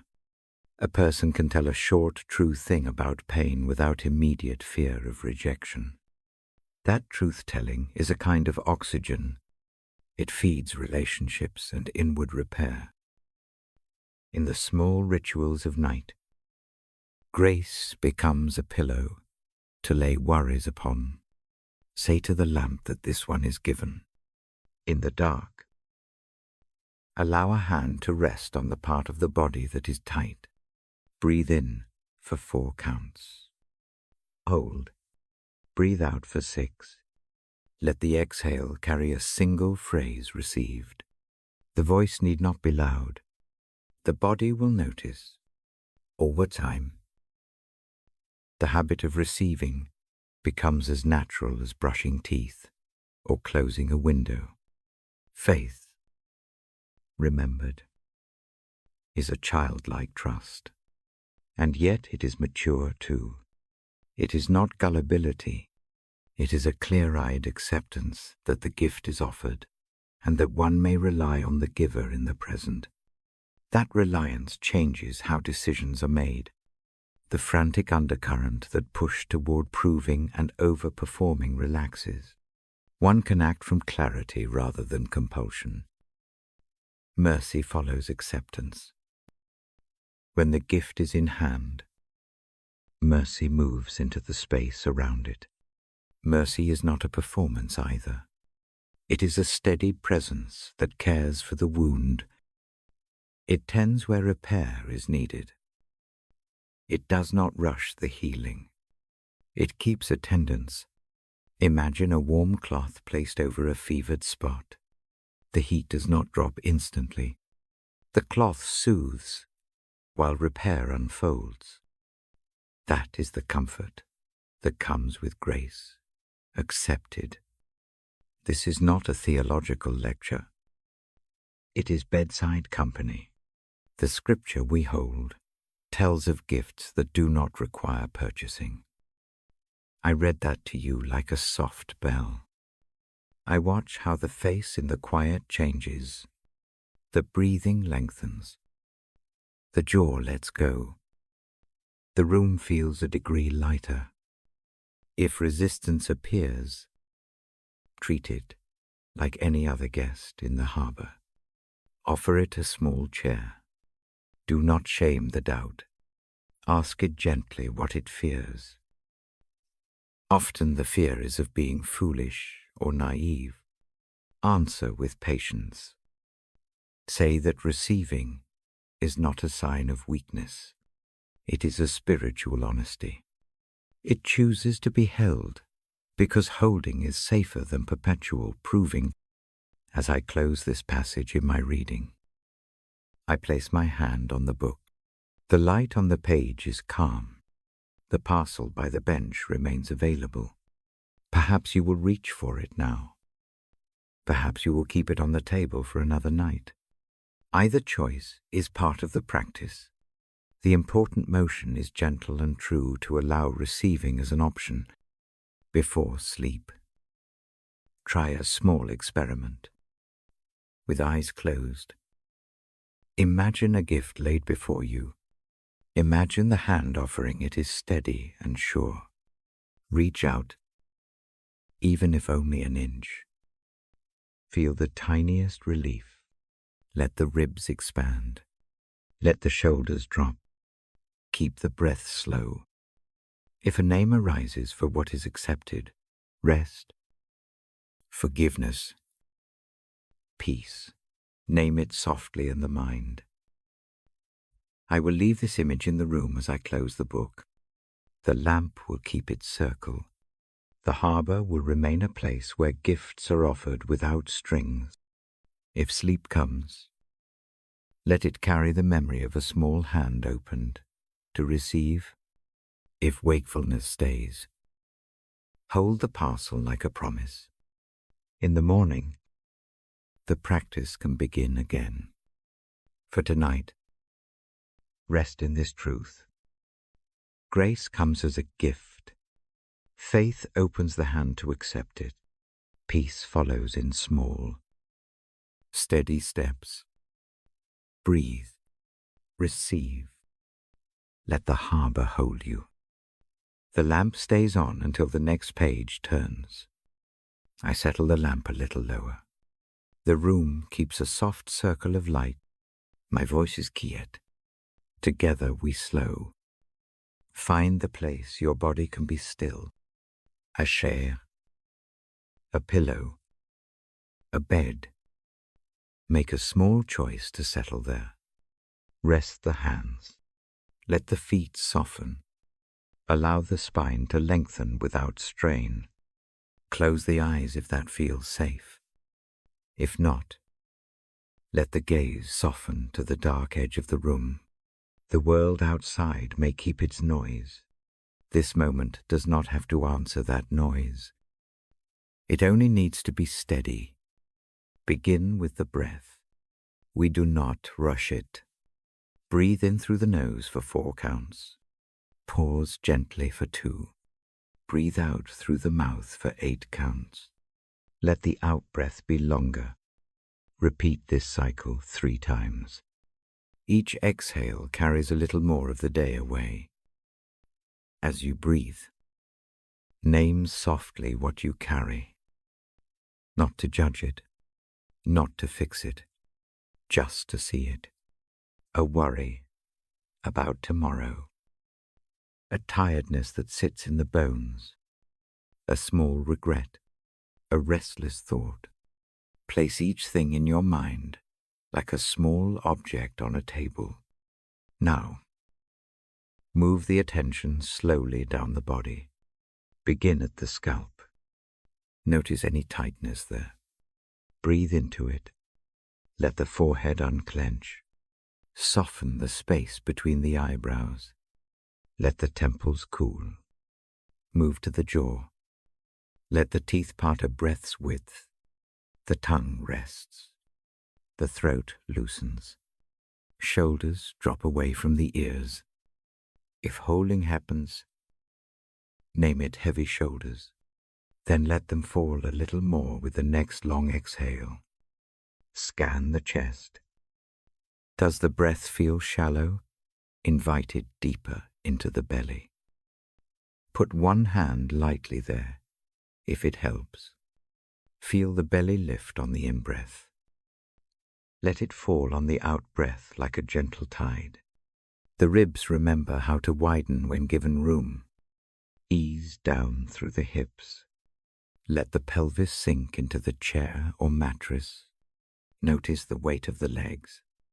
Let them release. Soften the knees. Let the feet rest fully on the floor or the bed. Imagine each out-breath loosening a small knot in the body. If a muscle feels tight, try a simple release. Curl the fingers into a small fist as you breathe in. Hold for a moment. Then open the hand on the out-breath and let the fingers rest soft. Do that once or twice where tension lives. Small motions teach the nervous system a different rhythm. Now gather the attention to the heart. Not to fix a feeling there, only to sit with it for a breath. If sorrow sits, lead it. If gratitude rises, welcome it. Let the heart be a room that can hold both. The aim is not to change everything. It is to make a place safe enough for what is real. Imagine the table we have kept in the room. See the surface clear and gentle. See the lamp above it, steady and warm. On the table lies a small basket for worries. The basket is not judgmental. It only carries what is given. Pick up one worry in your mind. Choose the one that feels nearest. Hold it for a moment. Notice how it feels in the body. Give it a name, if that helps. even a single word. Fear, exhaustion, shame, loss. Say the word inwardly. Take the worry in the palms of imagination. The object may be a stone, a folded paper, a pressed leaf. It has weight. It is allowed to be heavy. Bring it to the table. Place it there. Do this slowly and with intent. The motion is an offering, not a performance. Now imagine a presence beside the table. This presence is steady and close. It is not distant. It is not critical. It is like a steady shore to the river of your mind. Think of a hand that is sure and warm. Offered without demand, that hand accepts what you place down. Name that presence however the heart prefers. If a name helps, use it. If not, feel the quality instead unwavering. Gentle. Near. Picture the presence taking the small object from the table and holding it tenderly. Watch as it does not shake its head or lecture. It only holds, and that holding changes the weight already as the object rests in that presence. Imagine a slow stream at the foot of the table. The stream does not hurry. It accepts the burden without fuss. It carries what is given downstream in a quiet, sure current. The worry does not disappear all at once. It moves, and movement gives relief. Breathe in. Imagine the presence's hand on the chest. Breathe out, and feel the hand steady the beat. Let the shoulders drop another fraction. The rhythm of breath and presence becomes a new habit, gently overriding the older habit of tightness. If thoughts return to the worry, treat them like birds that pass the window. Notice them. Do not chase. Do not grasp. Let them fly on. Bring the attention back to the breath. Inhale. Hold. Exhale. Keep the out-breath longer. That small bias toward release retrains the nervous system, a little at a time. Offer not only the thing that worries, but also the sense of needing to control. If a tightness of doing or proving lingers, lay that down too. Place the urge to solve everything on the table. Give it to the steady hand. Notice how even the act of giving the need to control softens the body. Now let the imagination expand. See the presence as if seated near you, breathing in harmony. You are not alone in the dark. This presence leans close enough to be a companion, not a teacher. It is content to sit with silence. It does not require a long explanation. The company itself is a balm. Repeat a short phrase slowly in the mind, not as a mantra to force anything, but as a guide to the breath. Say, "Stay with me." Breathe in with that phrase, and out with this, "I am held." Let the words be soft. Let them match the pace of the lungs. There is no need for loud conviction. The body notices gentle rhythm more than the mind does. If images of the day come back, sharp sounds or tight conversations bring them to the light on the table. Let the light fall on them without drama. See each memory as a page that can be set down. Notice the feeling of releasing it into the presence's hands. The act does not deny the reality of hurt. It shifts where the burden rests. Notice now the space that opens where the burden once took all the room. It may be small. It may be hardly felt. Name that space breath. Small relief. A coolness behind the eyes. Let gratitude for that small space arrive if it wants to. Gratitude does not have to be grand. It can be a quiet nod to the body for doing the work of letting go. If sleep edges in, follow it. Allow the body to close where it needs. The breath remains the anchor. The presence stays, if wakefulness remains. Keep the practice. Come back to the table again. Lay down another small weight. Breathe with a steady hand. Practice lengthens the capacity to receive. I read from the book each night. The words I choose are simple. They come not to argue or to prove, but to steady. The passages point toward company and mercy. Tonight's meditation prepares the hands to receive what I will read. The heart becomes a quiet room where scripture can sit without being forced. Before I open the book again, stay here a moment. Feel the lamp's warmth along the skin. Feel the presence beside you. Breathing in time. Place one more small thing on the table, if it helps a hope for tomorrow. A wish for courage. A small request for patience. Let the steady hand hold it. Breathe once more. A little deeper. Inhale in for 4 counts. Hold lightly for 2. Exhale out for 8. With that out breath, let a single phrase rest in the mind, peace be near. Let the phrase be soft. Let the meaning be simple. Peace as presence. Peace as steady company. Peace that does not demand everything to be solved at once. If tears come, let them. They wash and move things. If a smile comes, welcome it. Both are signs of the heart shifting. Neither needs explanation. They are part of the same evening work.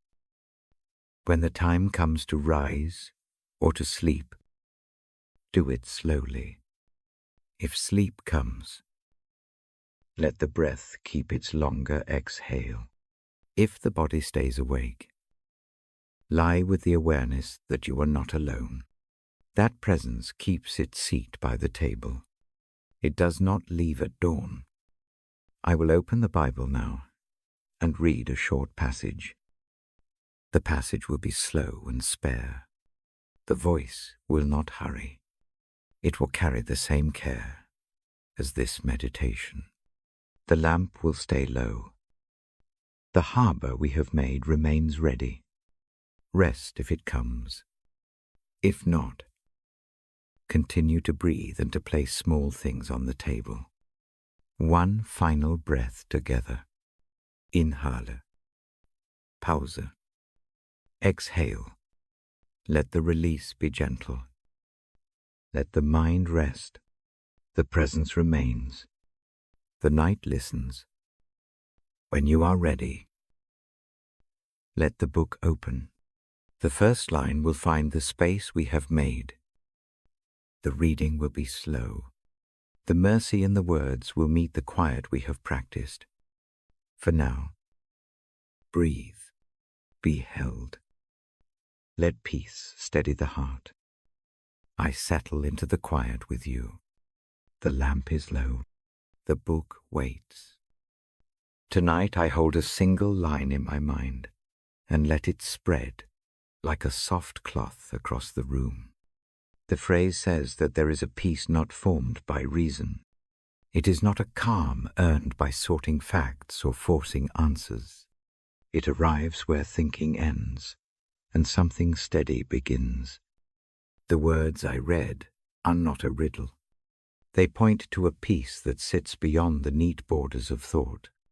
It is not explained by logic. It does not need to be. It arrives as a quiet that does not demand full understanding. That is the small wonder I want to speak about now. It is a peace that is less a solution and more a presence. Imagine a gentle sentinel at the edge of sleep. The sentinel does not stand rigid. It breathes. Its posture is ease. It watches, not to punish, but to hold. When thoughts come, like small animals at night, restless plans, reheated regrets, lists that loop, the sentinel notices and lets them pass without making a fuss. It does not push things into hiding. It simply keeps them from crowding the inner room. This guarding is not a mental trick. It is an act of mercy. The kind of peace I read of settles in the chest like a warm cloth. It does not erase memory. It changes the space around it. Narrowness widens. The breath finds a quieter pace. The mind is not told to be cleverer. It is invited to rest. You may picture the sentinel as light. A thin glow arcs around the heart and the thinking place behind the eyes. It is not a blinding light. It is the kind of light that keeps a pathway safe. Thoughts may cross that path. They do not knock down the guard. They do not have to become storms. In that guarded space, sleep can come as a natural movement, not as escape. This peace transcends understanding because it works beneath explanation. Think of a winter night beside a slow furnace. The thermostat does not lecture about heat transfer. It simply keeps the room from freezing. We cannot always outline how the warmth moves through the walls. We only notice that the body relaxes. The furnace is like that peace. It keeps watch. The mind is relieved from the need to solve the night. When I read those lines from the book, I listen for the small ways this peace shows up in ordinary nights. It often appears after a breath held too long releases. It arrives when a hand is laid on the chest and the shoulder unclenches. It comes with a permission you do not have to carry everything through the dark hours. That permission can be tasted like a sip of warm tea. Here is a simple practice I use and offer to you. It asks only for a few gentle motions. Breathe in for 4 counts. Pause for 2. Breathe out for 6. Let the out breath be longer. On the next in-breath, imagine a thin band of light forming over the heart. It is a soft band, like a ribbon. With each out-breath, see that ribbon widen into a gentle shield. The shield is not hard. It is pliant. Like a quilt, it is there to keep the sharp edges of anxious thought from digging in while you sleep. Now bring to mind one worry you have carried today. Not a list. Just one close thing. Name it with a single word in your head. Hold it for a breath. Then, with slow care, offer it to the shield. Imagine the guardian taking that one worry and setting it down on a small bench beside you. The guardian clasps it with patience. It does not judge the weight. It simply attends to it. Once the worry rests in that place, notice the change in the body. The jaw may soften. The chest may widen. The eyes may release a little of their strain. These small shifts are signs that the peace is doing what it promises. The feeling is not a dramatic conversion. It is a subtle remapping of attention. That is enough at night. I have a night I still go back to in memory. I sit with you now and hold that scene because it helps me speak with honesty. Years ago, hours crept toward dawn and sleep refused to come. Thoughts made a tight knot behind my ribs. I read the words slowly. I practiced the breath a few times. I pictured a soft guard at the head of the bed. One by one, the thoughts slowed their march. The chest made room to breathe. Sleep arrived, not as surrender, but as relief. I did not understand how it worked. I only knew the change. The next morning felt like a small miracle of rest. That is what is meant by a peace beyond understanding. It is experienced, not solved. It is felt as a guarding of heart and mind. The guarding is practical. It holds fast against the late-night rehearsals that keep us awake. In the dark hours, the mind can replay offenses and rehearse what-if scenarios, like an old record. The piece I read acts like a soft hand that sets the record down. During sleep it works in quiet ways. Dreams shift tone. Nightmares lose some of their vividness. The middle of the night panic that used to take hold gives up in places. This is not a promise that bad nights vanish forever. Some nights remain stubborn, but a pattern forms. With practice, the nights where the peace keeps watch become more frequent. The nervous system learns a new rhythm. Breathing settles. Heart rate slows. Rest deepens in a small, steady manner. I often tell listeners to imagine a shoreline when anxiety rises at night. The thoughts are pebbles thrown by restless waves. Guarding peace is like a tide that catches each pebble before it hits the chest. The tide does not erase the pebble. It moves it along. The pebble leaves less of a bruise. In time, the shore remembers gentleness. You do not have to force belief to try this. The movement is practical. Put one hand on the chest, another on the belly. Breathe with the counts again. Picture the thin band of light. Place one worry down. Rest. If an inner voice asks for proof, answer it with the same small action. Repeat. Habit teaches the body faster than argument does. There is also a moral tenderness in this guarding. The peace does not shame the sleeper for waking. It does not make the heart explain every fear. It keeps company. That company is the point. It is not a lecture on how to fix everything. It is presence that makes space. Sleep then becomes a safe passage, not a trap to be feared. When the night brings memories that sting, allow them to be noticed without extending them. Bring them to the bench and let the guardian hold them. If a memory presses, offer it a soft cloth. If a thought pulls, hand it a lamp so it can see the room better and stop stumbling. These small, tender gestures change how the night feels without demanding a tidy theology to defend them. If you wake in the middle of the night, do not rush to judgment. Lie where you are. Feel the breath. Name a single small thing with a one-word naming. Offer it again to the guard. Remember that the peace that watches is not bound by the hour. It does not leave at dawn. The habit of handing over one small worry can be done in the dark and still work. The body is listening even when the mind is loud. I read these words to you slowly because the pace matters.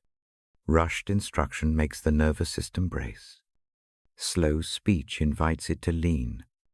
The sentences are short, so the mind can follow without a struggle.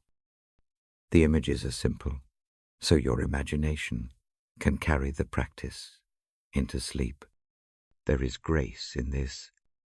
The peace I speak of is not a reward for cleverness. It is not given to those who deserve it most, or to the ones who can explain the most. It comes like a quiet helper.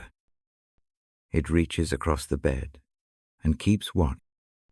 To receive it, you only need to move the smallest muscle of the spirit, an inward hand that places one worry down. Before I close this part, I offer a short exercise you can try now, or if you wake later, breathe in for 4 counts. Hold for 2. Breathe out for 6. Picture a thin band of light forming now. Take one worry you can name with one word. Place it gently on the bench beside you. Watch the sentinel take it. And feel the chest widen a breath. Rest in that small opening. If sleep takes you after this, let it be welcome. If wakefulness stays, keep the picture near. Repeat the act of offering another small thing. The practice is patient.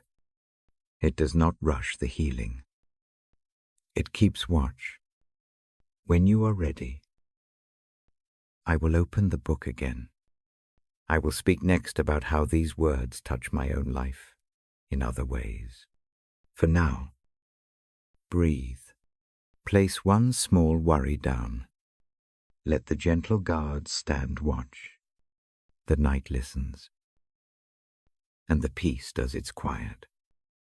Steady work. The lamp is still low when I begin. The room keeps its small pool of light. The book lies open. The harbor we have built stays near. Tonight I tell a personal story. It is quiet. It is true. It shows how mercy can arrive in slow, ordinary ways. A close friend once carries a long shadow. The shadow starts as worry and becomes a steady ache. Illness moves through a family. Blanche change. Nights grow longer. The friend is not the person who talks about fear. Words get small and tight. The body grows quick with small alarms. Sleep slips away more nights than not. I go to that house on a damp evening. The porch light throws a thin circle. Inside, the space smells faintly of tea. A blanket lies half folded on the back of a chair. The friend sits by the window. The face looks like someone who has been holding a heavy pot for too long. The arm rests on the table as if to lean on the wood. I do not come with grand speeches. I bring the book. I bring the habit we share here. I bring a low voice and a slow pace. The pages feel familiar. The motion of opening them is small and steady. I do not expect a sudden lift of sorrow. I do expect an honest company. We sit together and read, not long chapters, short lines, a passage that names shelter and steadiness. I read slowly, letting each sentence land.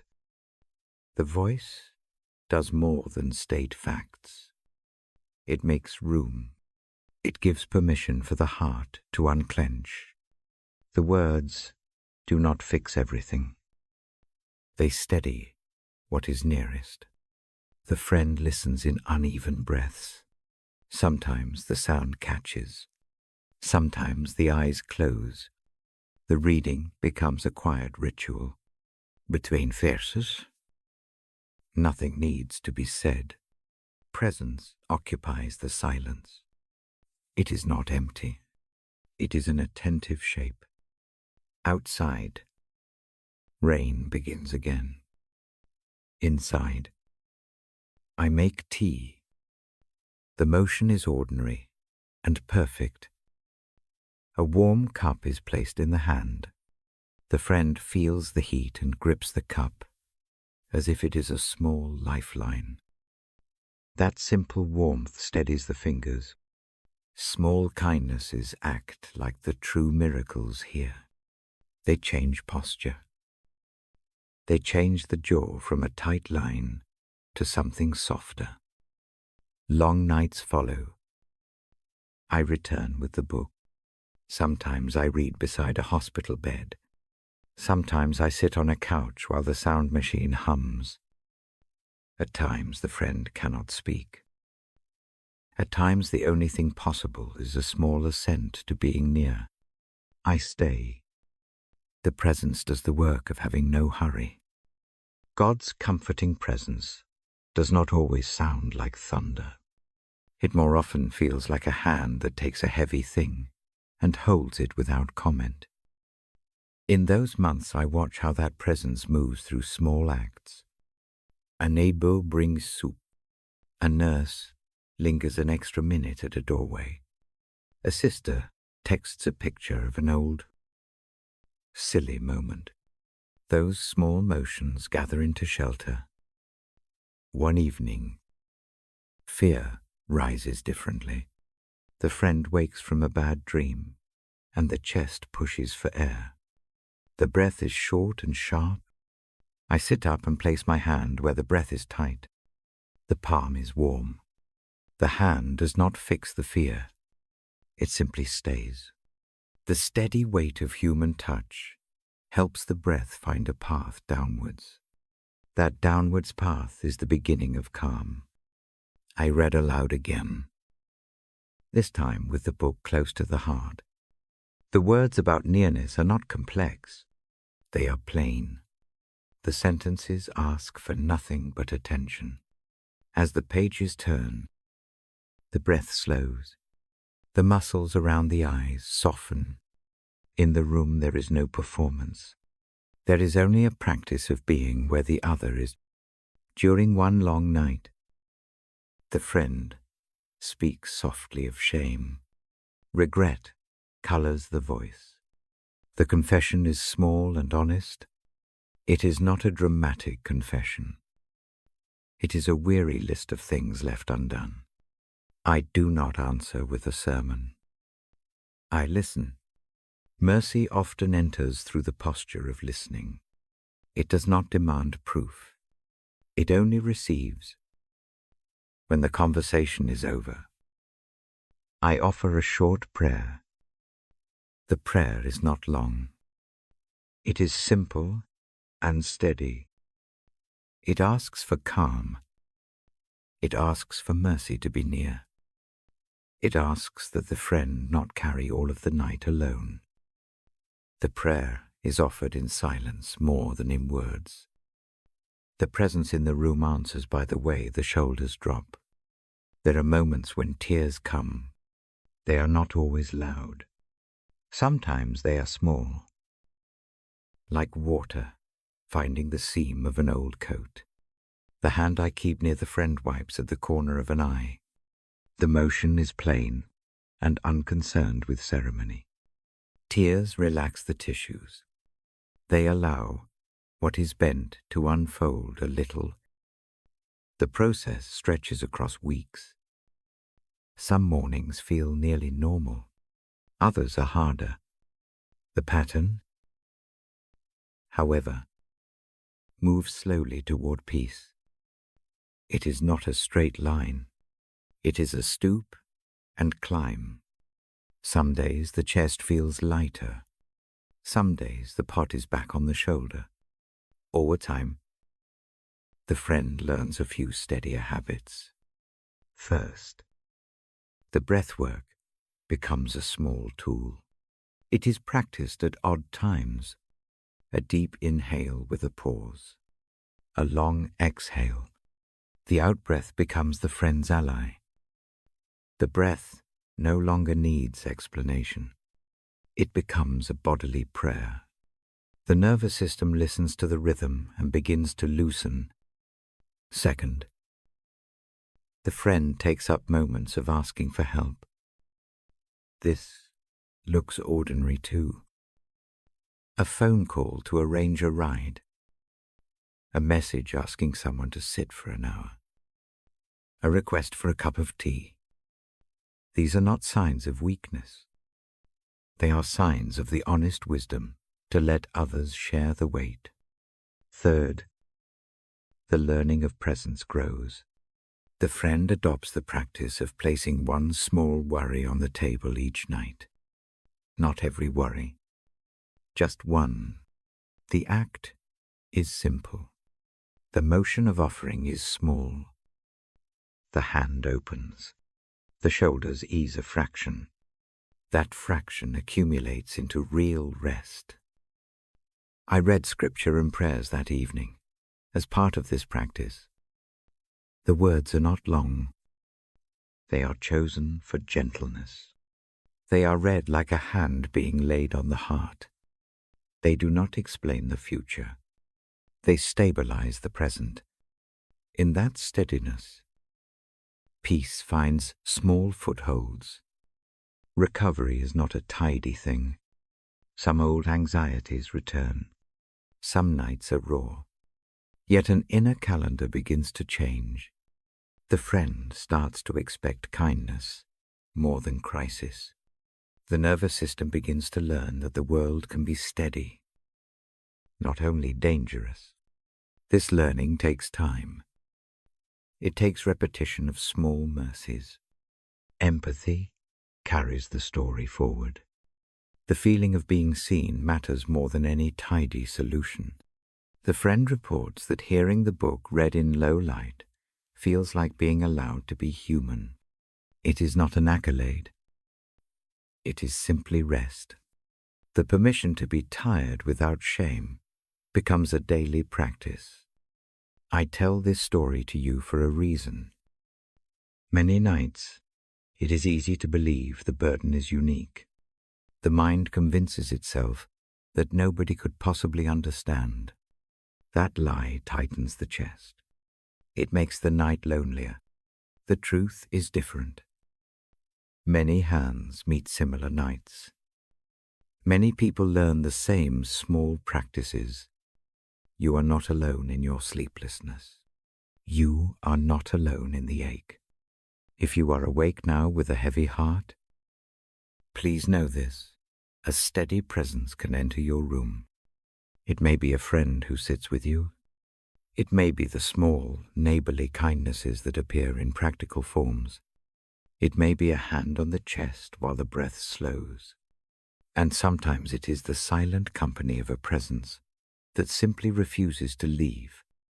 Try a small motion now. Put one worry before you in the imagination. Take it in the palm of the mind. Name it gently. Offer it to the table we have kept. Picture a hand that accepts it without blame. Breathe in slowly for 4 counts. Pause. Breathe out for 6. Let the shoulders fall. Notice any small change. Let that change be enough. Mercy does not always come with answers. It often comes with company. It arrives in the steadiness of someone who keeps returning. It arrives in a cup of tea. It arrives in a soft prayer and a hand that does not demand explanation. The pattern matters. Repetition of small kindnesses rewires fear into a calmer rhythm. I do not promise that every night will turn bright. Some nights will be long again, but the habit of making space helps. The habit of offering one small burden at a time is a practical compassion. The habit of receiving a gift of rest is a tiny act of faith. As I close this part of the night, I fold the story back into our harbor. The lamp stays lit for a while. The book comes to rest. The friend sleeps more often than before. If fitfully, the practice continues in small steps.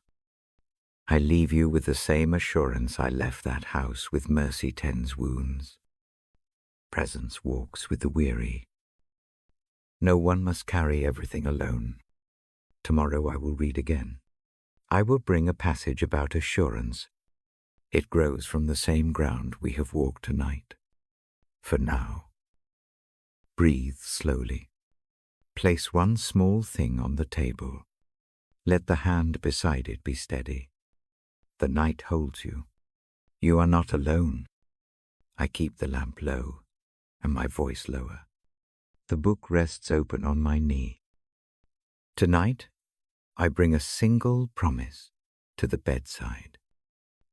I do not quote it word for word. I shape its sense into gentle speech.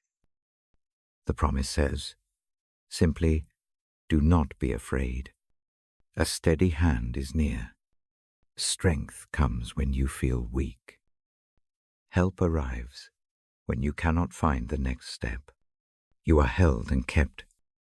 Say that quietly with me. In the mind, do not be afraid. A presence walks with you. That presence will not leave. That presence steadies. The promise is not a remote idea. It is a practical companion for the night. It meets the quick breath. It accepts the small, private fear. It touches the place where your muscles hold tension and asks only to be noticed. Breathe with a sentence. Inhale, slow. Hold a moment. Exhale long. Let the words land in the chest like a soft hand. Do this 3 times. Each out-breath carries a little of the tightness away. The voice in the head notices. The body remembers how to ease. I tell this because fear can become a heavy coat. It sits on the shoulders. It makes the neck short. The promise I read warms the coat slightly at the collar. It does not force the coat off in one motion. It invites the body to loosen a button. A small unbuttoning matters. The book I hold is full of such invitations. Tonight I pick this one for its plainness. It names what you already know in a deep way. Nights are hard sometimes. Help is nearer than the schedule of the mind allows. Strength will be given for the next step. Even when the future feels unknown, the present is supported. I remember a night, not long ago. A woman I know sits with a tired, tight line across the face. She has a bag of small stones in a cloth. Each stone is a thing she carries: a lost job, a brittle friendship, a body that aches. She brings them to the kitchen table where a lamp throws a private circle of light. She lays them down one by one. I am there with the book. I tell her the same promise. I speak it slowly. Do not be afraid. I say that the hand available is not a loud hand. It is quiet. It will not demand reasons. It comes to hold the weight. Hearing it, she does not set the stones down to be rid of them instantly. She sets one down to be seen. That motion changes how the spine carries the rest. She does a small thing then. She takes a breath that stretches the ribs. She places a single stone into the palm of imagination. She names it with one word in her mind: loss, pain, uncertainty. The name is not a drama. It is a recognition. She holds it for a beat. Then she extends her hand and brings it gently to the lamplit table. The motion is quiet and deliberate. When the stone rests on the table, something shifts. The shoulders drop an inch. The jaw loosens a degree. The chest opens a fraction. None of these are dramatic. They are practical recalibrations. The nervous system takes the small cue and follows. The body learns that weight can be shared. I remember saying aloud that help will come. Strength will be given. Her eyes do not have to prove it. They only have to be willing to be seen. There is no performance in that seeing. There is simply witness. The present stays without hurry. That steadiness is itself a kind of healing. Later, she walks to the window and looks out at the dark yard. The rain has stopped. The world feels washed. She touches the stone on the table with a fingertip. It is still a stone. It is not erased, but it sits somewhere else now. The table bears it. The hands of someone who cares have taken some of the weight. That care is not an equation. It is a posture. This is what the promise calls us into. Not an illusion of perfect calm, not an instant removal of the thorn. Rather, a persistent accompaniment that offers strength when the next step is needed. The image is like a steady anchor in a small harbor. The rope does not drag the ship to shore all at once. It holds it steady so the crew can breathe. If doubt rise, treat it kindly. Doubt often asks, how can this be? The answer is not a lecture. It is a simple practice. Bring one burden to the table. Let it sit. Breathe. Watch the shoulders soften by degrees. The practice is not magic. It is patient medicine. I have seen other small practices work the same way. A hand held for 1 minute.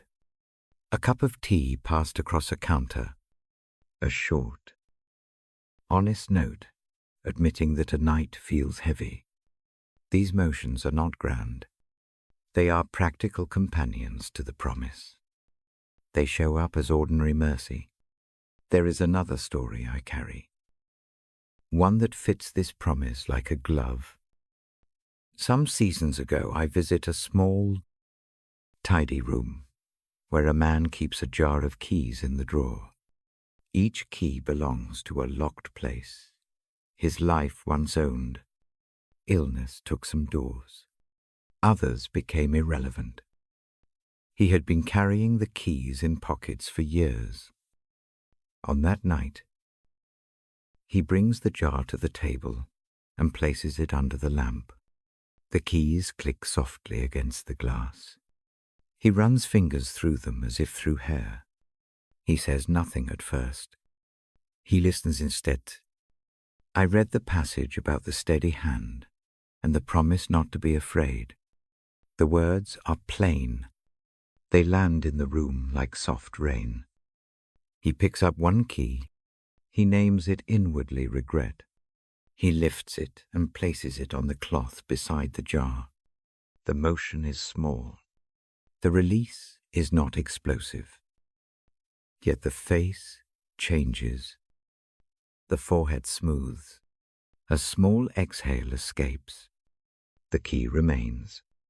The jar still holds others. But the load in his pocket is less. Those nights are not about perfect reconciliation.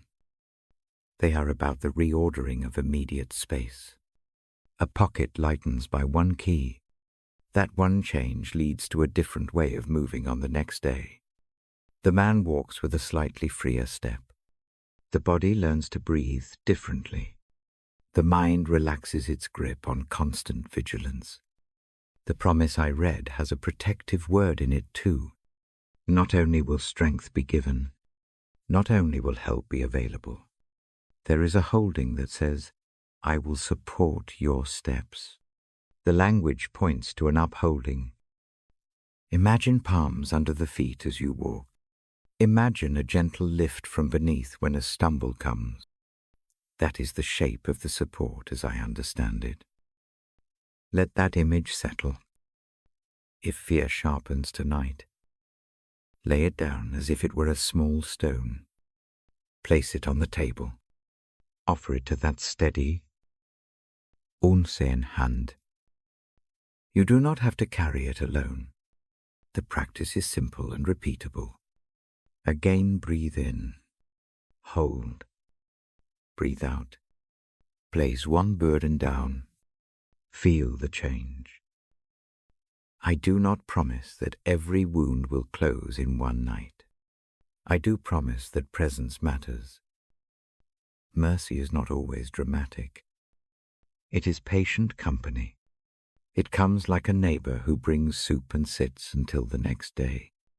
It comes like a hand on a shoulder when words fail. These are the ways the promise unfolds in ordinary life. If sleep arrives after the placing of the stone, sleep is part of the help that is given. If it does not, keep the table nearby in imagination. Return to it later in the night. Lay another small thing down. Repeat the breath. The harbor we have made is steady through the hours. Before I go on with the remainder of the reading, I invite a quiet reflection. Think of one thing you wish to place on the table, not the whole sack. Just one stone. See it in your hand. Name it with a single word. Bring it to the lamp. Lay it down. Watch the shoulders ease. Stay with the breath. Let the presence hold that stone for a while. I close this short pause with a gentle assurance. The promise stands as a quiet fact. Nod adimand. You are not required to fix everything before you are welcome to rest. Strength comes when it is needed. Help arrives when you ask, or when your heart is too small to ask. Support upholds the next step. When you are ready, breathe once more with me. Inhale for 4 counts. Rest gently. Exhale for 6 counts. Let the out-breath carry a soft phrase. Inwardly, I am not alone. Let the thought be simple. Let it be enough for tonight. I will read a short passage next that carries the same tone. It will be slow. It will be spare.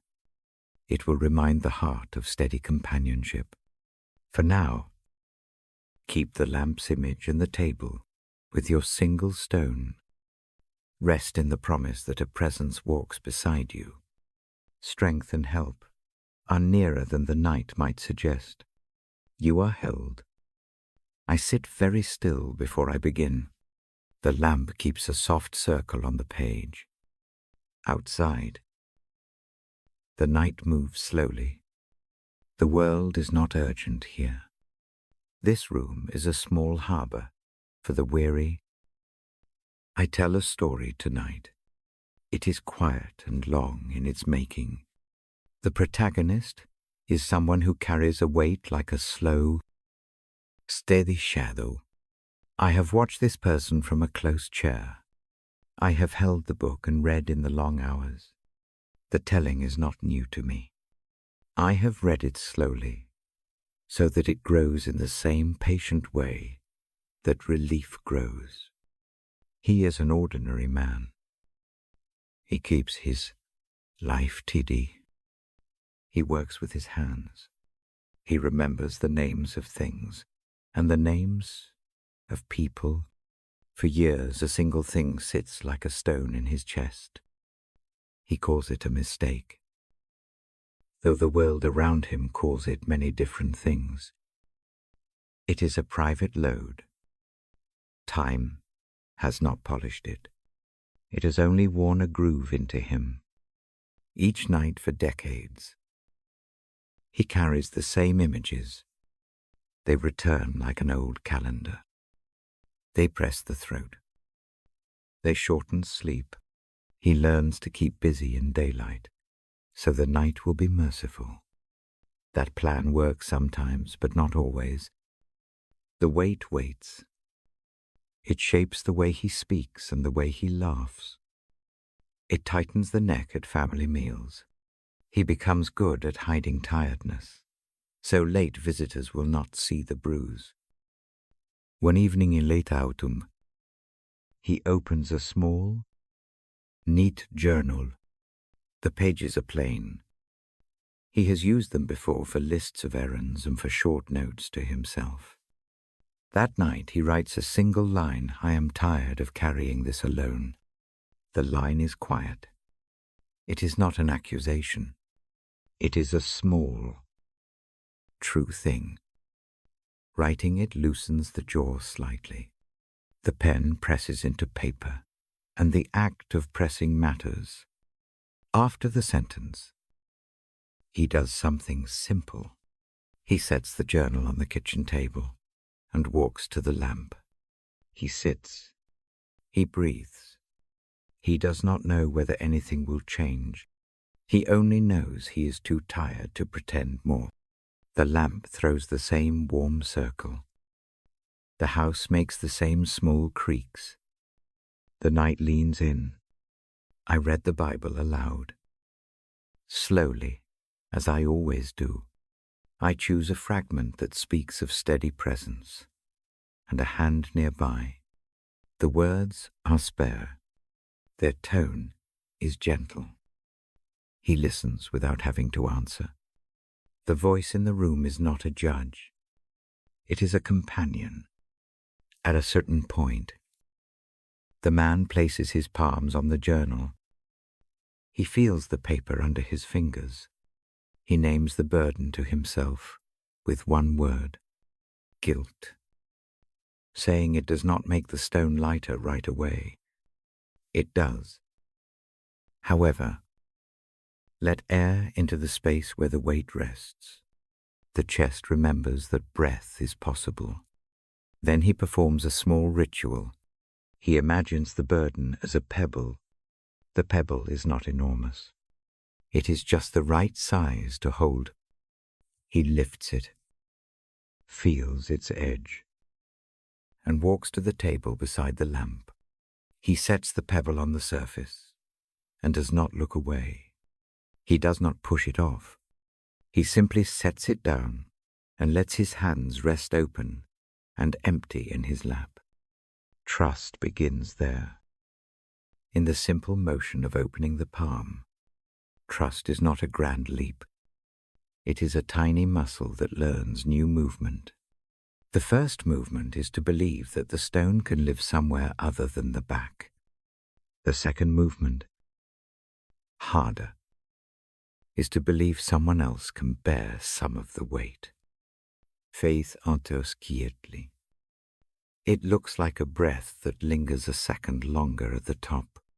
It moves like a thought that says the story is not finished. The man does not suddenly understand the whole of the world. He only feels a small permission in his bones. Something larger might hold this, and might use the pieces for something that is not destruction.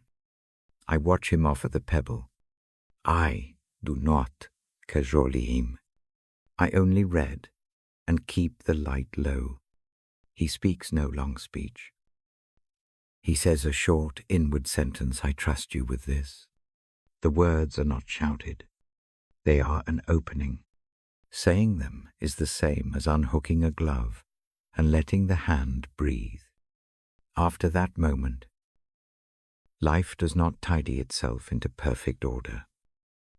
The memory is still a memory. The consequences remain, but the immediate wearing thin of him is less. Sleep finds a thin seam and slips through. He rests differently for the first time in a long while. The jaw is softer in the morning. The shoulders stay down an hour longer. Those small changes matter. They are real. In the following weeks, he repeats the motion. Each night he sets one small pebble on the table. Sometimes the pebble is the same image that used to cross his mind. Sometimes it is a different worry, a lost chance, a word said in anger, a path closed. The practice does not make everything vanish. It teaches the hands to open again. Trust builds like a slow path.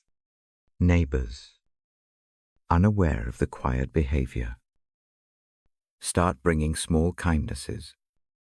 A loaf of bread left on a doorstep, a note in the mailbox asking if he needs help with the garden. These things are ordinary. They do not erase the past. They place small buffers around the raw places. The man notices them. He receives them with a new ease. He is learning not only to let go, but also to accept. Faith becomes practical in his life. It is not a theory to recite. It is a daily turning toward what he cannot fix alone. He begins to trust that a plan larger than his confusion holds some thread of meaning. He does not find an immediate explanation for the sorrow. Instead, he discovers an unfolding way of living that does not require perfect answers to be restful. A neighbor once says nothing about the burden. She simply brings a cup of tea and sits across from him. They do not speak much. Presence often teaches more than words. The tea cools in her hands. The man learns that attendance can be as faithful as instruction. He watches how ordinary people offer steadiness when they know few facts.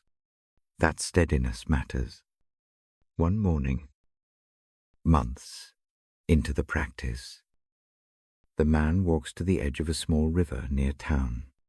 The water moves at a patient pace. He carries the journal with him. He opens a page and looks at the line he wrote in autumn. I am tired of carrying this alone. The river is a slow teacher. He looks at the pebble in his pocket. He breathes. He does something careful and decisive. He releases the stone into the current. The pebble does not disappear from the world. It catches on a branch downstream for a while. It may lodge in sand, but the act of letting it go changes the man. Watching the pebble move away, he feels an odd relief. The chest that had been cramped feels a little wider. His steps back to town are less spent. Faith does not promise immediate neat outcomes. It promises company in the midst of uncertainty. The man cannot articulate the logic of God's plan. He knows only that he no longer has to carry the thing as the defining weight of every hour. He trusts that the wound will be used in the larger weave of life, perhaps to teach mercy or to open his hand for someone else's load. He keeps quiet about the mechanics. He practices trust. I tell this because the work of letting go is not a single night. It is a rhythm. One stone at a time, one hand opened, one breath lengthened. Small repetitions re-educate the body. The nervous system learns the new pattern by slow degrees. Sleep returns in fragments first, and then in longer stretches. Peace is not a sudden flood. It is a patient tide. The man sometimes wakes in the night and worries anew. That is part of the pattern. He then walks to the lamp and sets his palms on the journal again. He names the fear with a single word. He places whatever is heavy onto the table beside the light. He repeats the little sentence, I trust you with this. The words steady him. They teach the sleeping part of him how to be soft. Trust in God's plan, as he experiences it, is not the same as saying everything will be reversed. It is more like recognizing that sorrows can be incorporated into a larger story that includes goodness. It is an expectation of company when the next step feels too small to carry alone. The man learns to rest within that expectation. Veikslåtter. He meets his daughter for a quiet lunch. They do not rehash the whole story. They speak in small movements of apology and of listening. The old knot does not disappear into air. Its shape changes when two people stop trying to carry everything alone. The table at the cafe is another place of stones laid down. Mercy becomes a household habit. As the months go on, He keeps the small ritual. Sometimes he forgets it for an evening. The weight returns its edge. He notices faster now. He goes back to the lamp. He breathes. He learns patience with himself. Patience becomes part of faith for him. The trust that God watches and tends does not require perfection. It requires the repeated motion of offering in the wider life. He acts more freely. He speaks with friends. He takes on small tasks without the same guardedness. He sleeps with fewer interruptions. The peace he finds is steady and modest. It does not proclaim triumph. It sits quietly in the chest like a low, abiding light. I finish the story with a slow page turn. The lamp burns its steady circle. The room is quiet and warm. I do not boast about miraculous reversals. I talk instead of steady work. Rest is not instant. It is a learned thing. The trust that made the difference in the man's life is simple. He dared to open his hand. He offered one pebble at a time. He believed a plan larger than his shame might be working. If you carry a similar stone tonight, bring it to the table in your imagination. Feel its weight. Name it in one quiet word. Place it on the surface beside the lamp. Breathe in for 4 counts. Pause. Breathe out longer. Let the exhale carry a small phrase inside yourself. I trust you with this. You do not need to fix everything. You only need to place one small thing down. I close the book for a moment and rest my hand on the cover. The harbor we have kept stays waiting. The light will remain as long as you need. If sleep comes, lit. If wakefulness continues, return to the table again and offer another small pebble. Trust is taught by practice. Peace grows like moss on a shaded stone. It spreads slowly and attentively. Now breathe with me once more. Inhale deep. Hold gently. Exhale long. Let the body feel the room.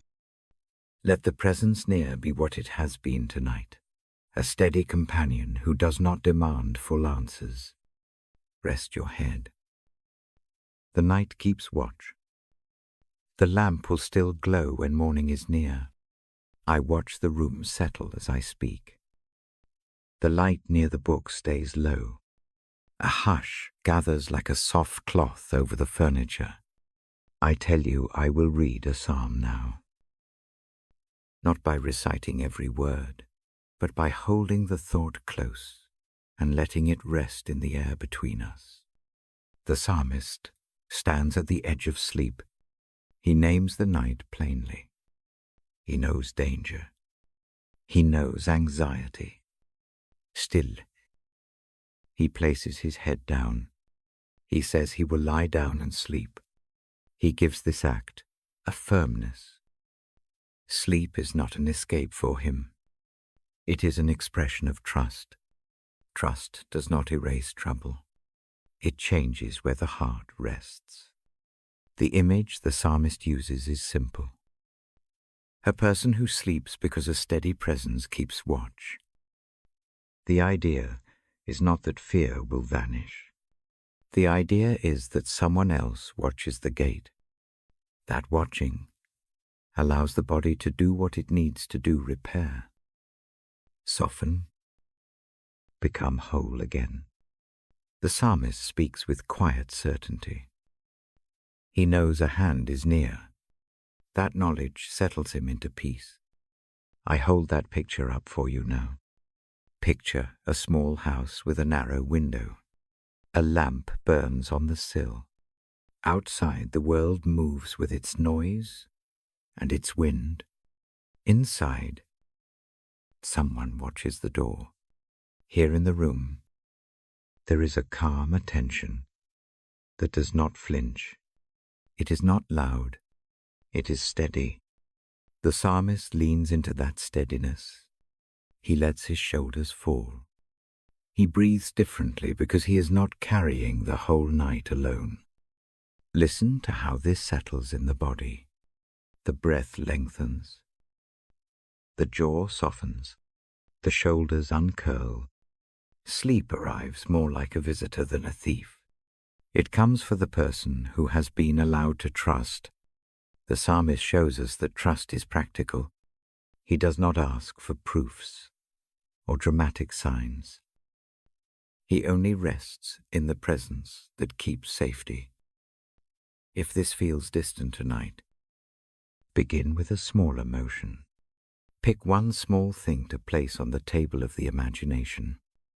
Name it with a single quiet word. Lows, fear, fatigue. Put it down gently. Imagine hands taking it from the table. Do not demand immediate change.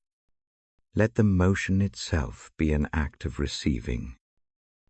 In that simple giving, a sliver of ease may appear. I encourage you to find solace in these images. The psalmist's confidence is not a doctrine to defend. It is a practice to try. Trust can be practiced like a muscle. Each night a little, each time a small step. Sleep will not always come at once. The act of trusting trains the nervous system. It teaches the body another rhythm. That alone is a mercy. Now I will lead a short evening prayer for release and rest. I speak slowly. I let each sentence be light. I do not ask for complicated answers. I offer words that can be held in the chest, like a warm cup. I begin with an inward breath. I breathe in for a steady count. I hold very softly. I breathe out longer. Let the out-breath be the place where release begins. Do this again. Breathe in slow. Breathe out slower. I say aloud the first motion of letting go.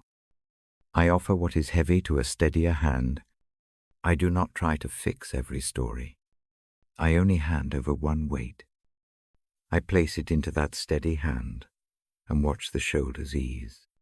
If you are listening, do the same. Take one small thing from today and offer it in that inward motion. I pray for release. I ask that the tight places in the body loosen. I ask that the jaw unclench, that the shoulders fall, that the breath find its natural length. I ask that the nervous system learn a new gentler cadence.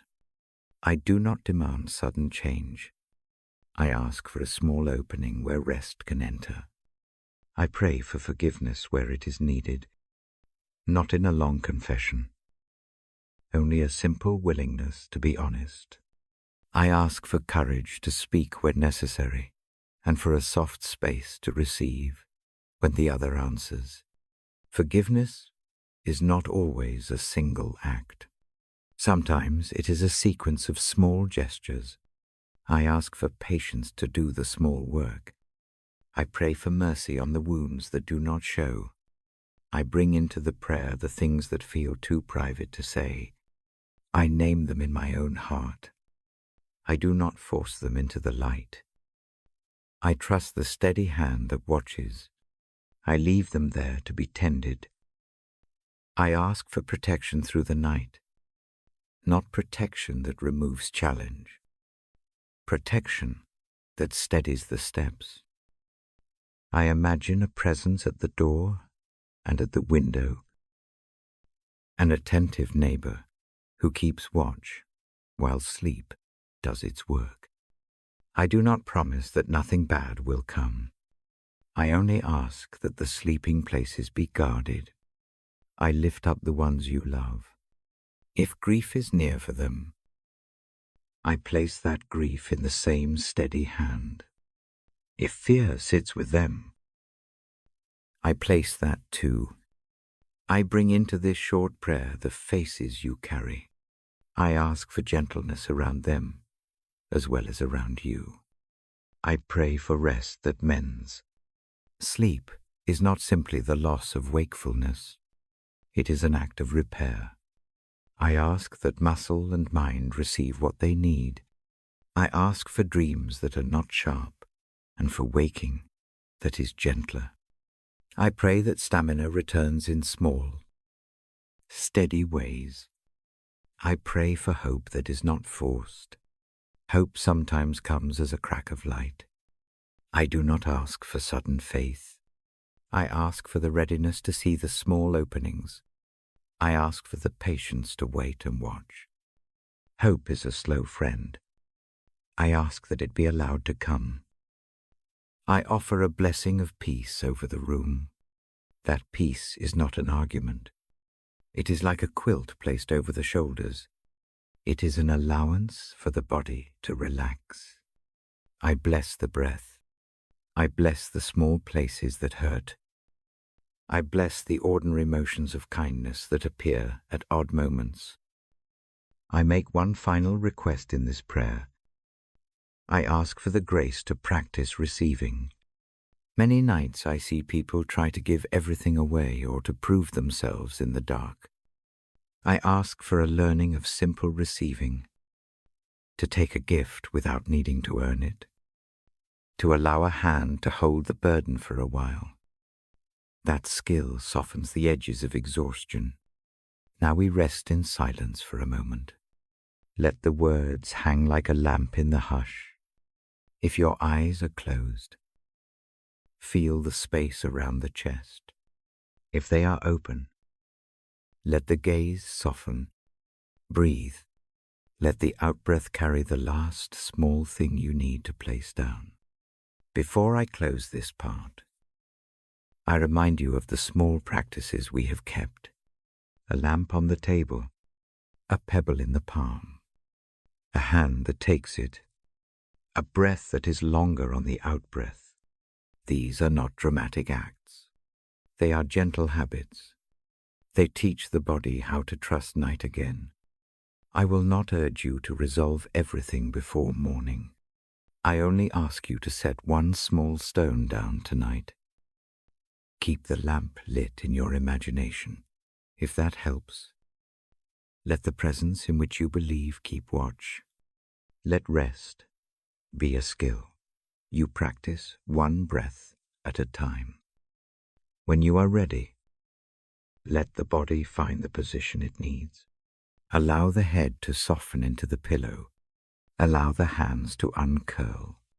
If sleep comes, receive it as a mercy. If it does not, return to the table in your mind and place another small thing there. Repeat the breath. Repeat the motion. I close this reading gently. The book rests. The lamp stays low. I will stay with this harbor until the next page turns. For now, breathe slowly. Let your shoulders drop. Let the heart accept that somebody watches while you sleep. Be still. Rest. The night is listening, and mercy keeps its watch. I sit very still for a moment. The lamp keeps its small circle. The book rests closed for a breath. I take a pause to give thanks. I feel gratitude first for what is ordinary. Warmth in a cup. A hand that reaches, without being asked. Shelter from a sudden rain. Small mercies line many days. They arrive without trumpet. They arrive in plain gestures. I name them now with a soft voice. Grace is what I see in those gestures. It comes like light on water. It does not demand explanation. It simply meets need. I am grateful for the grace that finds the tired and does not ask for long proofs. I am grateful for the mercy that sits quietly and watches. The gratitude is not loud. It is steady, like the lamp on the table. I thank God for the many small rescues, for neighbors who bring bread, for strangers who fold an umbrella in a doorway, for friends who sit without needing to fix everything, for the moments when a breath lengthens and the jaw loosens, for hands that wipe tears and hands that hold the cup. For these I offer quiet thanks. I also give thanks for the steadier things, the promise that a presence walks with the weary, the sense that someone keeps watch at the edge of sleep, the hope that strength comes when the next step is needed. These are not abstract ideas tonight. They are felt in the ribs. They press into the way the shoulders ease. For this, I offer thanks. Gratitude changes how the chest carries the day. It opens a little space. It is not a cure-all. It is a place to rest. Naming one small kindness drains some color from the sharper edges. The nervous system notes this. The body learns a different rhythm. That alone matters. I offer thanks for the pages I read aloud. That practice is a small labor of love. Each night the words come like a friend who knocks and sits down. Reading steadies my hand. It trains my voice to be calm. It draws attention away from frantic lists and toward the present moment. For the chance to read to you, I am grateful. Tonight I also thank for grace that forgives. Not the loud sort of forgiveness that demands dramatic turns, the quiet kind that meets confession with patience, the kind that helps people set down a pebble at the lamp and then breathe. That mercy is a teacher of small, steady changes. I am thankful for it, with gratitude in my chest. I ask now for rest. I do so gently. The prayer is short and plain. I ask for sleep that mends. I ask for dreams that are not sharp. I ask for the body to receive repair. Let bones relax. Let muscles soften. Let the breath lengthen more often than not. I ask that the heart find a safer rhythm. Ease the tight places in the neck. Loosen the jaw. Slow the pulse a fraction. Let the mind stop rehearsing the same scene. Give space where frantic thinking has crowded the night. I ask not for a sudden erasure of trouble. I ask for allowance. I ask for help to make room. I invite a steady presence into the room. Picture a lamp that does not go out. Picture hands that take what is offered and hold it without shame. Imagine a shore that receives the small stones thrown by anxious waves. I ask for that presence to be near as sleep approaches and during the fragile hours when the world feels loud. Ask with me if it helps. The words need not be ornate. A small sentence is enough. A single inward phrase. Let it be short and true. I say, keep watch with us. Stay near. Let rest find its way tonight. If words do not come, let silence be the prayer. Silence often holds what language cannot. It is a kind of listening. It is an act of faith. Being quiet and still can itself be an offering. The night accepts that offering without fanfare. I pray for gentleness in the mind, for the habit to place one small burden on the table rather than carrying everything on the back, for the courage to ask for help when it is needed, for the wisdom to hold boundaries when necessary, for both the giving and the receiving to be humble and kind. I ask also for forgiveness where it is needed, not as a single sweeping demand, instead as a series of small acts, gentle words, spoken across a kitchen table, admissions that are plain and brief, listening that does not seek to answer every pain. I ask for that kind of mercy to move through homes tonight. I pray for those who lie awake with heavy news, for those who watch over loved ones, for those whose hands ache and whose heads cannot settle, for the patient caregivers and for the weary ones who receive care. May rest come like a thin tide. May it not wash away reality. May it simply lighten the load enough to breathe. I bring gratitude for the ordinary saints. The neighbor who brings soup, the clerk who folds a map, the stranger who gives a napkin. These small, kind acts are the daily currency of grace. I thank God for them and ask that such kindness multiply among us. I invite listeners now to place a single small thing down in their minds. Not the whole sack, not every stone. One thing that feels near. Hold it for a breath.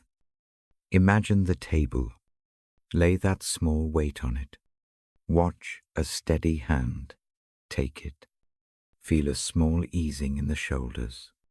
Repeat this if it helps. Do it slowly and simply. Breathe with me. Inhale for 4 counts. Hold gently. Exhale for 6. Let the out-breath be longer. Do this 3 times. On the next exhale, offer the small thing you carry. Watch the ribs expand on the in-breath. Let the out-breath carry a little more release. If tears come, let them. Tears are not a failure. They are a body's way of cleansing. If a smile surfaces, welcome it. Each is a sign that the heart moves. The body remembers how to soften when given safety. I speak now of a subtle comfort. It is the knowledge that mercy does not depend on perfect answers. It depends on presence. It depends on steady company. The book I read points again and again to that humble logic. The presence near does not demand long proofs. It sits and watches with a light on the table. As you rest, remember the harbor image. The lamp burns on the sill. A bench waits. The table holds a few stones. The sea moves without hurry. You may be on that bench tonight. You may be near the lamp's glow. Let the harbor hold you. Let grace be near like a warm cloth. I ask also that the night bring clarity in small bits, not the sudden solution to every problem. Instead, a gradual unwrapping of what can be managed. A clearer thought in the morning, a softer memory in an hour, a willingness to offer one honest sentence when the hour allows. The night tends to healing in these humble ways. If waking comes in the middle of the night, remember the small practice. Return to the table in your mind. Set down a single pebble. Breathe. Let the hand beside it hold that weight. You can also reach for a lamp. Imagine its light steady and small. These images are tools for the exhausted. They are practical and gentle. I am grateful for the habit of reading to you. It shapes my own nights. It trains me to notice mercy. It teaches me to place one stone down at a time. For this mutual practice, I am thankful.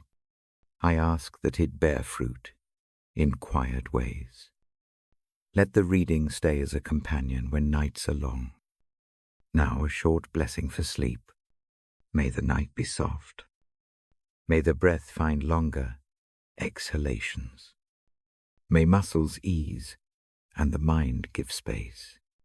May the heart be steadied by a presence that cares. May mercy hold what is tender and keep watch through the hours. May strength be given for the next step. Rest in the comfort provided by love, love that is patient, love that is steady, love that does not demand performance, love that sits with the broken and keeps attending.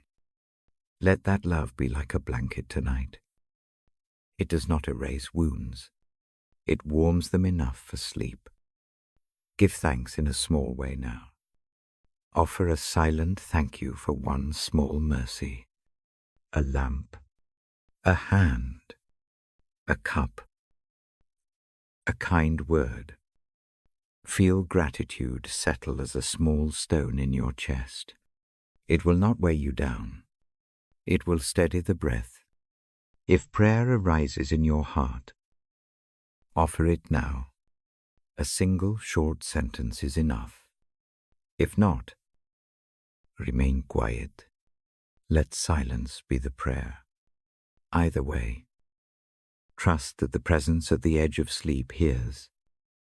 Before I close this part, I remind you gently, you do not have to be perfect to rest. Rest is not a reward. It is a right for the weary. Lay down one thing. Let the hand beside the lamp hold it for a while. Breathe. Let mercy move in small, steady ways.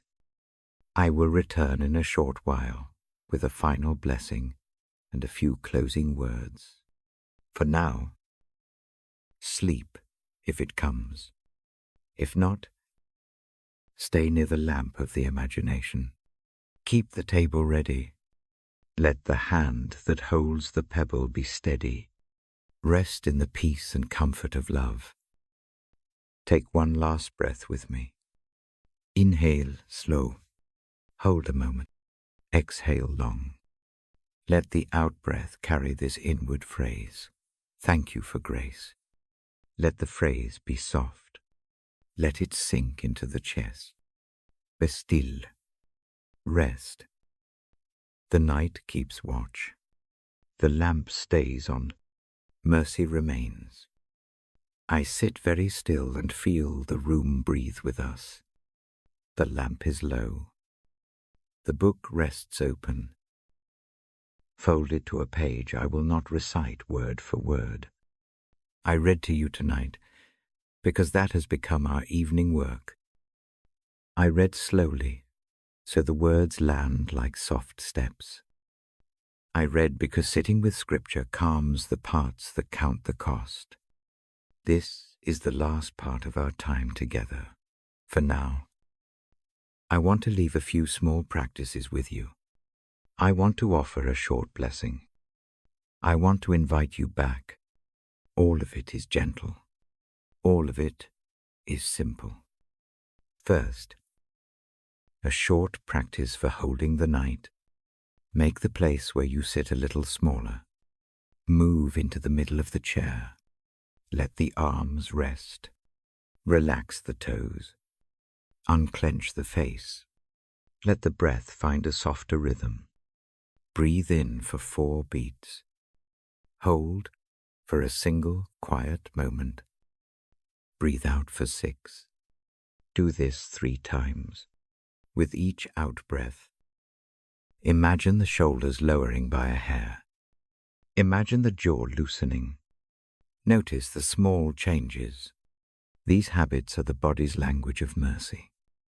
Now bring to mind one small thing. Not everything, just one. The nearest weight. The one that presses most in this hour. Give it a brief name in your head. A word will do. Fear. Regret. A loose worry about tomorrow. No need for a long story. A single name is enough. Picture that thing as something you can hold. It might be a pebble. It might be a folded paper. It can be any simple object. The image helps the body imagine a motion. It allows the hands to practice opening. Lift the object in your imagination. Feel its edges. Set it down gently on the surface in front of you. Feel the small shift. The motion matters more than the result. It is a practice of handing over a part of the load. Think now of a presence that sits across from you. Not distant, not watching from above. Close enough to pass along a cup. Quiet enough to listen. I imagine that presence as steady and warm.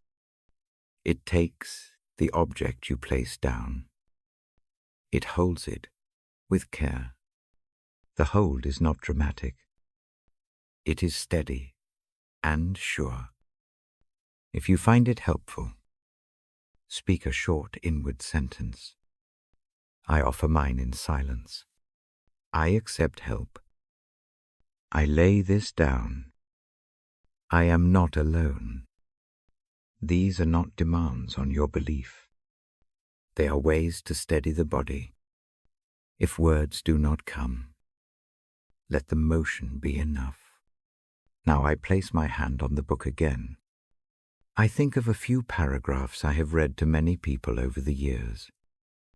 They speak of rest and presence and shelter.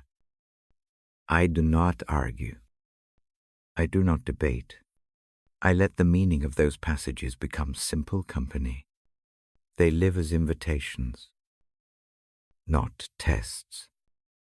If a thought rises that asks for proof, be kind to it. Ask it, what would rest feel like tonight? Then return to the breath. The mind will try to solve everything. If you let it, the point is not to stop thinking. The point is to let the heart be gentled by an act of receiving. A second practice is a brief midnight visit to our small table. If you wake and find the mind racing, do not rise in panic. Lie still. Bring one small thought to mind. Name it. Place it on the table in your imagination. Visualize a tiny lamp over it. The lamp does not burn away worry. It simply lights it in a way that makes it easier to bear. The motion will teach the body to trust a different rhythm. Now, a practical word about forgiveness and mercy in the quiet. Forgiveness is often slow. It is a string of small actions rather than a single grand moment. Sometimes it starts with a soft sentence to oneself.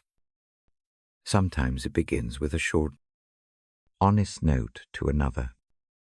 Sometimes it looks like choosing to attend when it would be easier to flee.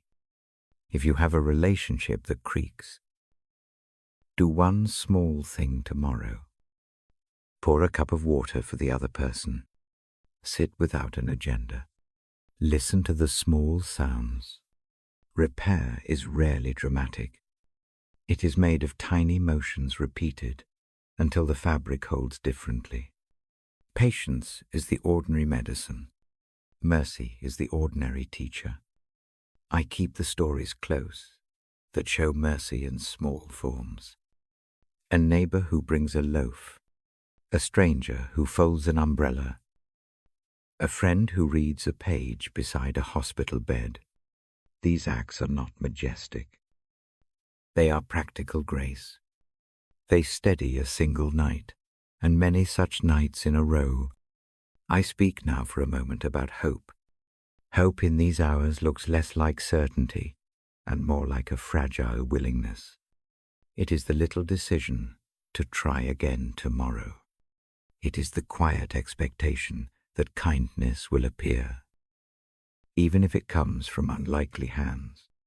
Hope is patient. It grows by practice. It needs no long proof. You do not have to feel fully hopeful to practice hope. Just keep a small intention to look again in the morning. Plant one seed of small trust.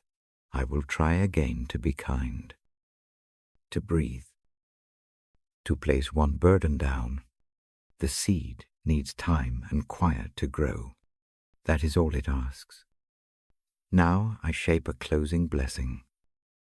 I say it slowly and in the first person. because I speak this into the room where you are. May you find rest that repairs. May your breath grow longer and softer. May your muscles allow the night to do its work. May one small mercy meet you soon, whether a hand to hold or a quiet email that reads like a friend. May you wake not because fear drives you, but because the body has had what it needs. May the day greet you with small kindnesses. May the presence I speak of remain near enough that your heart relaxes by degrees. I do not promise a quick fixing. I promistette company.